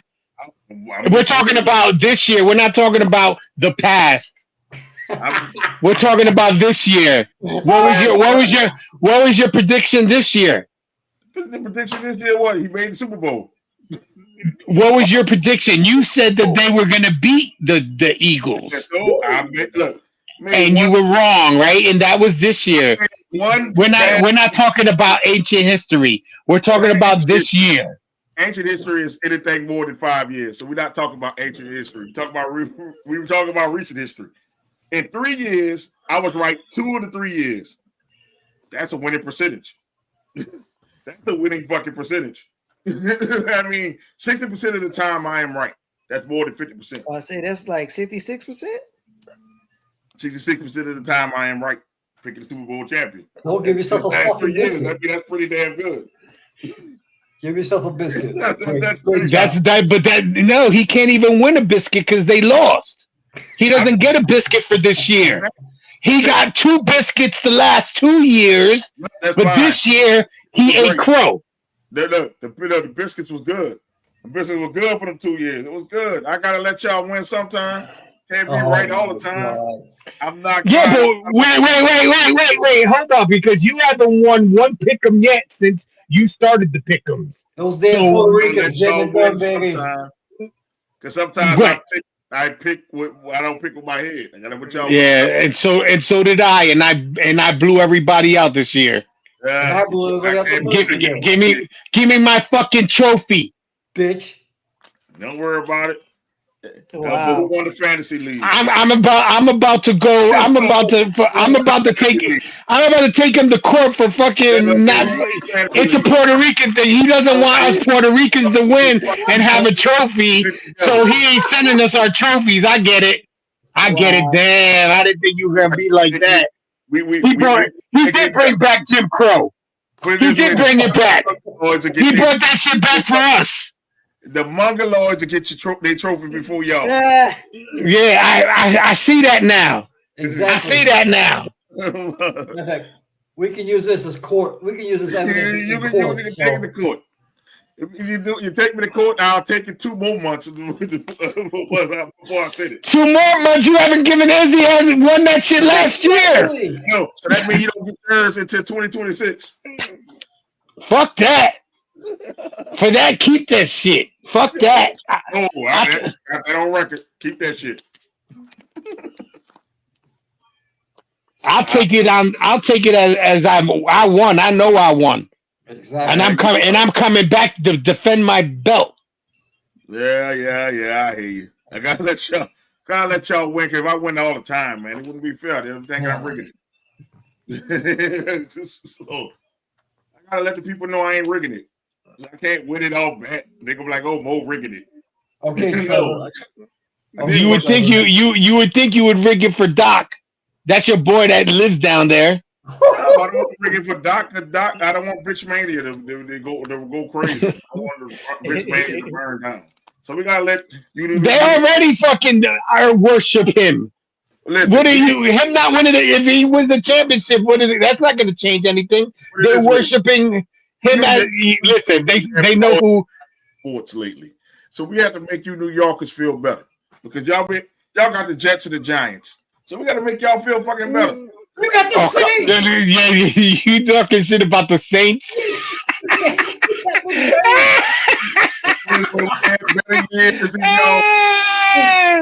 You would think you would want to help Doc out because he's not only cheering for the Saints, he's cheering for the whack ass Pelicans too. The Pelicans were actually good last year before we started the fucking pick'ems. So they were actually good last year, and then they kind of fell off the earth this year. No, they're like they do every year in the playoffs. So they're the playoff Pelicans. They fall off in the playoffs. And Doc understood that you New Yorkers needed these victories. So y'all can have something to cheer about. So that means Doc didn't try because Doc was right behind me almost all year long. I came in second place both times. You know that, right? Yeah, but he was behind me most of the year. Me and Doc. And then he started picking fucked up. No, me and Doc was tied most of the year. It was me and him going back and forth with you. And then, you know what? I picked the Saints against the Chiefs and Saints a couple games I shouldn't have. That's the reason why you fucking won. Because I picked the fucking Saints. No, because I picked the Jets, and the Jets did just as shitty as the Saints did. But I'm telling you, it was my other picks that outdid you. I picked the Jets too. I picked the Jets and the fucking Saints. That's the reason why you fucking won. I picked those teams the same time, same as you. No, you didn't. I picked the Saints on sometimes I shouldn't have. I was trying to go get one over. When I see everybody picking against him, I say, let me get this one so I can get this advantage. And Derek Carr does like he always do, let me down. So fuck him. It was. I think Anthony's the one that screwed you over. No, because you were trying to always go against Anthony. I was just trying to do it because everybody voted. I'm like, you know what? Break this up, make this fun. I'm going to pick the Saints to see if they can do it. And they didn't. They didn't do it, but one time against the Falcons, they did that. And y'all picked against the Saints, and they beat the Falcons. But there's a question, Mo. Do you ever believe Zion Williamson performance until he's not fat and no longer injured badly? He's actually playing good now.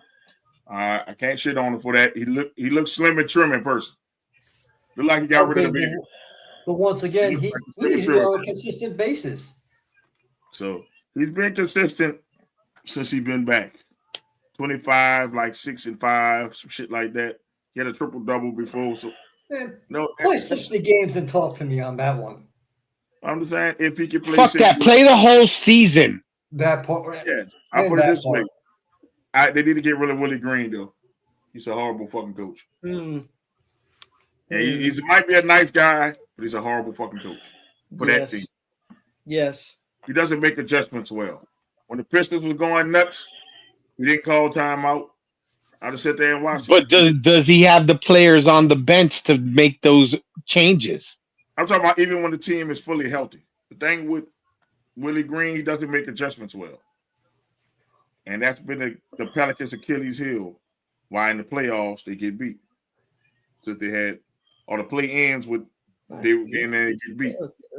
Because Willie Green doesn't make great adjustments. Like the Pelicans will start off fast. The team's starting to adjust to him. Willie Green still doing the shit he did in the beginning of the game, which is not working anymore because people didn't adjust it to you. So I don't think he's a great coach. I think they need to get another coach, probably a coach that can make him play harder, and the Pelicans will be better. But, they're probably going to give Willie Green another shot because his team was injured. They had more dudes in street clothes than they had on the court. So, sounding like the Mavericks. Yeah, and we lost to the Mavericks tonight. So fuck it, it happens.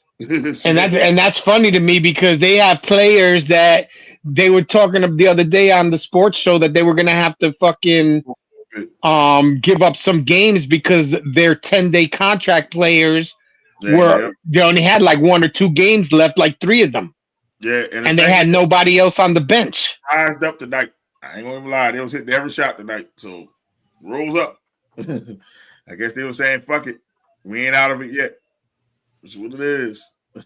Happens sometimes. But the Pelicans are worse than them. Because I seen half the team in street clothes. I'm like, what the fuck? What the fuck is this?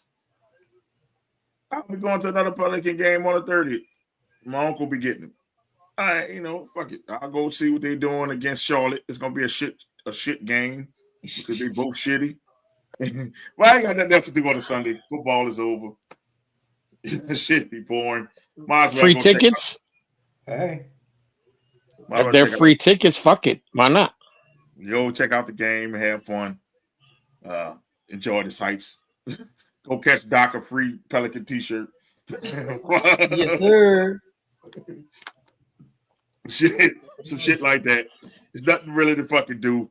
It's 504 night. I don't know why they call it 504 night and we're not playing on May 4th, but fuck it.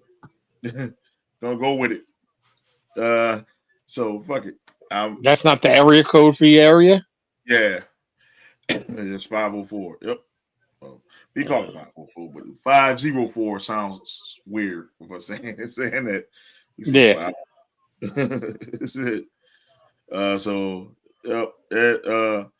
Sports entertainment guy saying fair enough.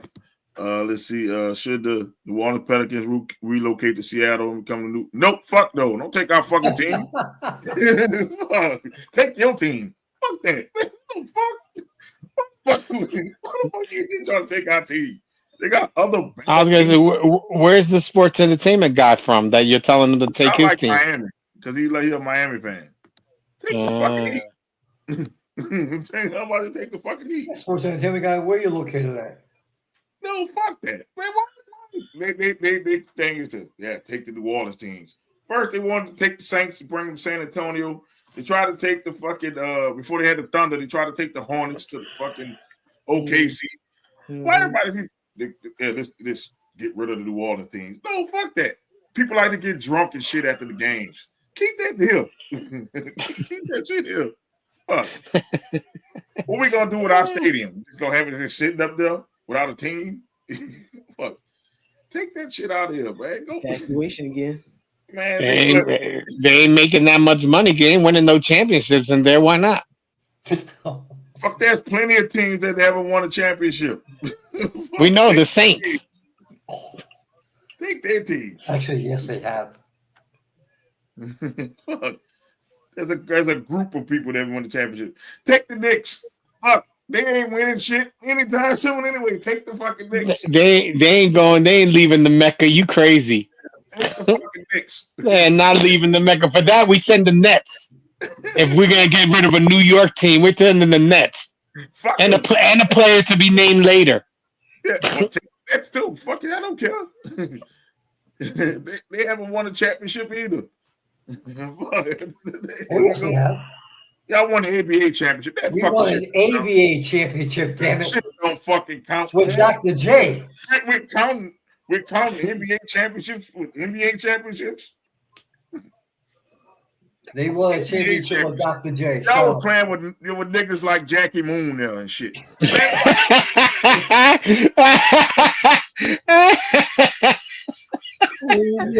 said Jackie Moon. Jackie Moon. That's funny. Talking about we won a championship. That's funny.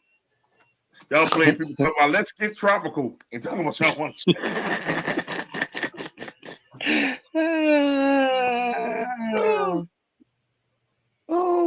that's funny. Come on.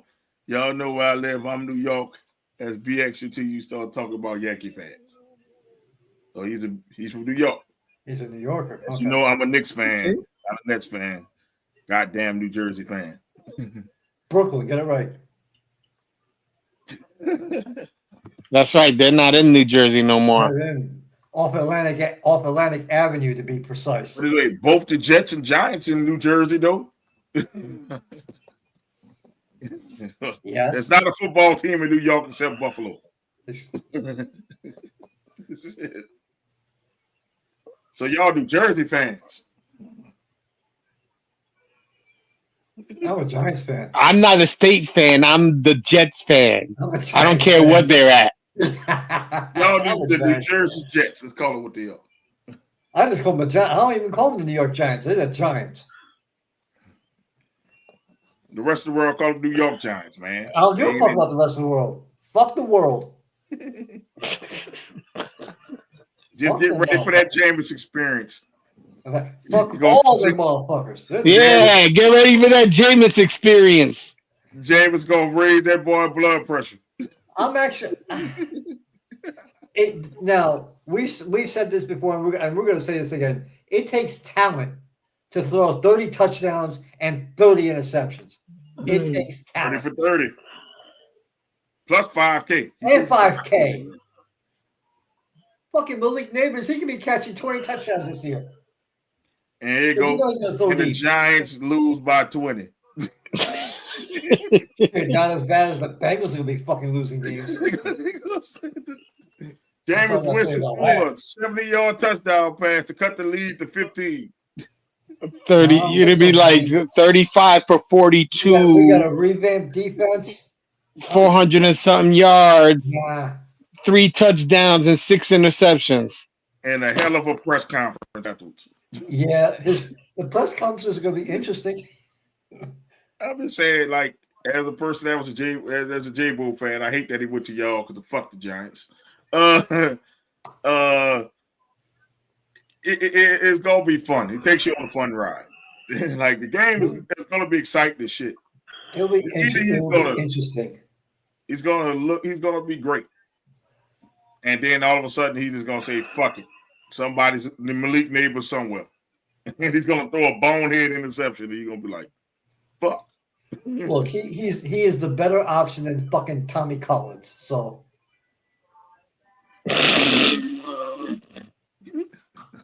he is. Am I wrong?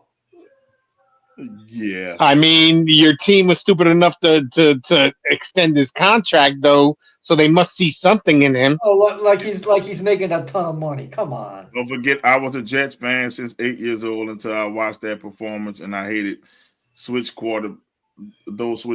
As a 10-year-old, I really don't care until I burned that jersey. Damn, he burned the damn Jets jersey. Wow. Now he's a Giants fan. Yeah, so that he did. He didn't fucking upgrade. He definitely did an upgrade on that one. That's right. Once Right, again, you didn't do any better, dog. Recently. I'm gonna say you ain't doing any better, dog, unless you was there for the Eli Manning championships. You ain't doing any better. You ain't doing any better, dog. Well, he had to have. If he was 10 years old. Yeah. He had to have been there for the Eli's. Giants fan do that though. He just said he burned the jersey at 10. He said, "Now I'm a Giants fan." He said, "Now." You know how Giants fans are. They're gonna claim that. Oh no, I was there when Eli won those championships. I can say that. I know that. I know you. I don't know this other dude. Guy. Yeah, never heard of him before. I can claim Phil Simms. Yeah, you can. Jet Hostetler, huh? Jet Hostetler, I can claim. Yeah. Hell, at least Kerry Collins took me to a Super Bowl. Kerry Collins. Don't bring up Kerry. We don't talk about that Super Bowl here, man. Oh, that's right. He was a Saint once too. Drunk as a skunk. Well, I mean, if I played for the Saints, I'd be drunk as a skunk too. It'd make me fucking become an addict. Man, I would do fentanyl if I was Jets. If I was on the Jets, fuck, having one shit in the 60s. Let me make sure I give you your dosage then. All right. So if you want to do fentanyl, I want to make sure it's one and done. That's all you needed on the Jets. You give me that fentanyl, man. You trade me to the Jets, man. Give me that fentanyl, bro. I'd rather take my chances with that. I'll make sure you one and done then. Let's get this shit over with quickly. Fuck, we ain't gonna deal. I said we ain't gonna fucking deal with the Jets. Fuck. You see, I even hired Tommy DeVito. You hired Tommy DeVito? Okay. I heard him. Okay, I got you. Yeah, man, but man, we almost going to 4 hours and Doc about to go to sleep on the brother. Again. I know. I see it in fight, and we don't want the Thanksgiving days. Fiasco. My ear is popping. Like I have no idea what's going on in my ear. Yeah, we don't want you to be out knocked out. But yeah, you got pelicanitis, right? Maybe so. I'm gonna try to make this real short and sweet. Thank you for everyone that's commented, everyone who's watched, everyone who continues to share. Thank you for the entire podcast, for the entire commission. Thank you for this Friday and allowing, for the topics that was discussed. For the tournament winners, big shout out to a tournament winner with the Southern University women's team winning their first tournament game and advancing in the entire history. I want to shout out to that team. Another local team that's down here, McNeese Cowboys. Continue to do y'all thing in this tournament. Y'all, making the state look good, and hopefully that'll, bring out talent going forward.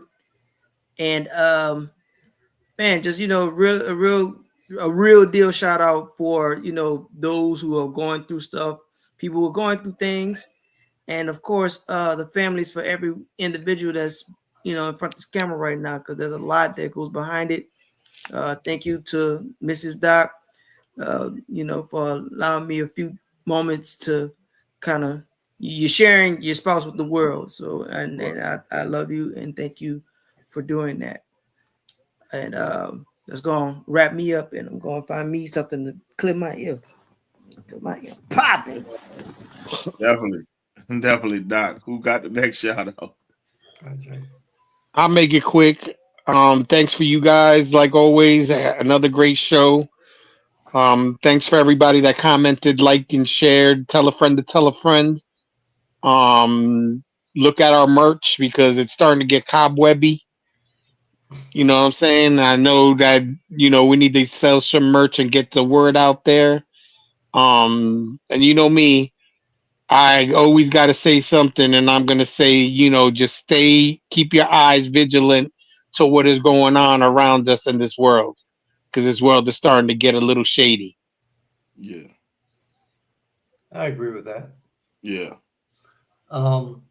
Shout out you guys. Thank you for allowing me this therapy session, Jay.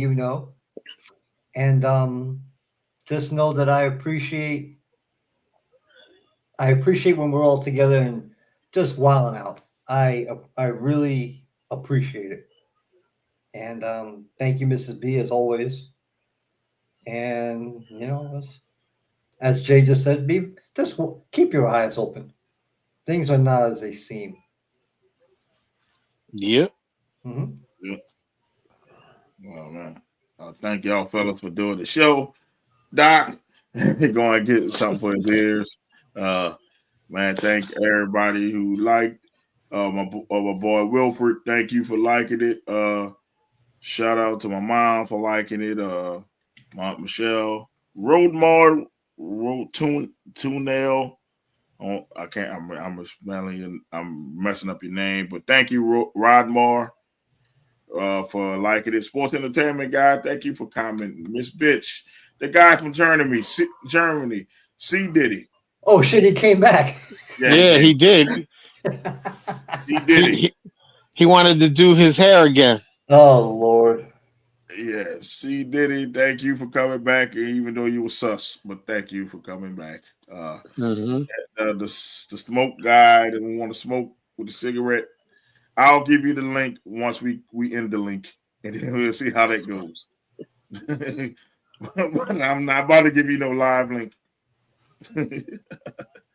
because no link is over with, it dies. So so he can do what he want on it then. Yeah, man. Yeah, man. This I just want to thank everybody who support. Man, just keep on supporting. You can still use the Teespring link to get the old merch, the new merch. I'm working on just selling it through the Gmail account.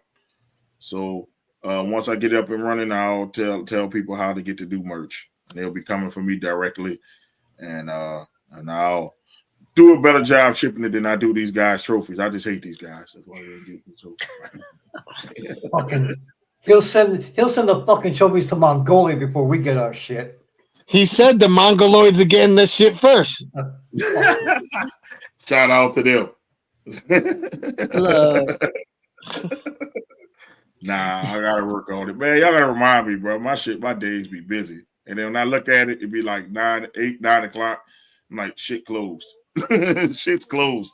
So you gotta fucking remind me, man. Fuck. I'll be fucking. I'm gonna fucking Monday morning. The first message I'm gonna hit you off with is send the fucking trophy. Send the fucking fucking trophy made. One. Damn, you ain't gonna do that yet. Shit. Fuck your trophy. Fuck your trophy. Damn. Buy a new one. Matter of fact, fuck y'all. He's out. That's another 2 months since he got off. Send my shit first. That'd be funny. I will give you your shit first before it is. That's gonna be funny. Oh man. Man, we're gonna do the wrestling show on Thursday. So if you like wrestling, please get with us on Thursday to get down with wrestling. And of course, Friday we'll be back with the Before show, we'll be on another round of March Madness. Hopefully there's no upsets, so we got more to talk about, probably NBA. And like I said, we're gonna still talk about draft stuff with the NFL leading up to the draft, because the draft is next month. Shut up, Chico. That's not Chico. Nah, that's my. Oh, that's yours? All right, my bad. Don't you fucking hate on my dog. My dog ain't ball. My dog. My bad. He sleep right now. I forgot you drugged him. Oh yeah, he drugged up. He good. Hey, my dog has seizures. I have to drug him. Fuck. Hey, that's understandable. Yes, I have to drug him. But he good now. Man. So for Izzy who left, Doc, the Diabolical Hater, myself, we'll see y'all later. Peace. We out, man. Out this thing. Boom, boom, boom, boom. We run this podcast and shit. Venomous Mo Podcast. Yep, I would be the chocolate Liam Neeson, bro. I'll be real with you. You call me that. You in my career. I got a special set of skills. I'm gonna call Pops up. Pops, load up the van. That's all. Oh, God. Pops, load up the van. Black James Bond, Black Liam Neeson. Okay. And then we know what Pops' answer gonna be. Where are we driving to? Where we going? No questions. Where we He's going? not asking no questions. He's not about to ask what we doing. Why we load up the van? Let's load up the van. Where we going? I'm pissed. Who called me driver? The bloodline. Go. Yeah! Yeah. Izzy is watching baseball right now. The Mets must have. Pete Alonso, baby! He must have did something great. Pete Alonso, 3-run homer! Yeah! He was making a lot of Bullet Club references a month ago, so you might get Bullet Club versus Bloodline, and it will be horrendous. I mean, you got all the members of the Bullet Club minus Omega and the Young Bucks. That meant that. All right, Doc, you should have a pick by now, Doc.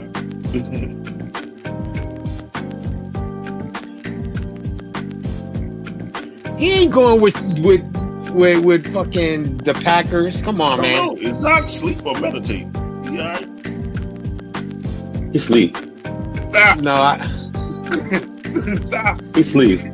He sleep. Stop. he put his hood on so he could look like Darth Vader. He sleep. A quick fucking statement. And yes, the Giants ownership is absolute trash. Them motherfuckers have, you know how many times they've been to the fucking playoffs since their last Super Bowl win? Oh, Jesus Christ. I don't know. 0? 1, 0, twice. I mean, twice. Twice. The year Plasko shot himself in the fucking leg, and the other one when they beat the fucking Vikings in the playoffs. It is a disgrace. It's disgusting. It fucking sucks. It's horrible. It should not happen. This is one of the great franchises in sports, and you're relegating me to watch this shit? Do you think I want to watch fucking Thursday? Mrs. V, do I want to watch the game on Thursday? Hell no! Hell no! She ain't letting you watch that game on Thursday. That Thanksgiving game should be moved.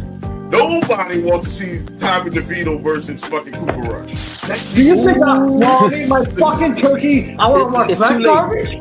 I'd rather watch It's a Wonderful Life. I'd rather watch that Charlie Brown Christmas. They fucking suck. They suck. Fuck. Fuck. I'm done. That's somebody TV or that's Doc TV? My TV's off. I don't have a TV on. Hey, mine's. That's Doc. Doc sleep. Busted. Yeah! Yo, we think we got that one. There you go. There you go. Were you It's moving. Were you sleeping? Oh yeah, he's sleeping. Moving. Boy, we gonna cook that one. Boy, done. I told y'all I didn't have a leftover, so now it hit you, boy. Now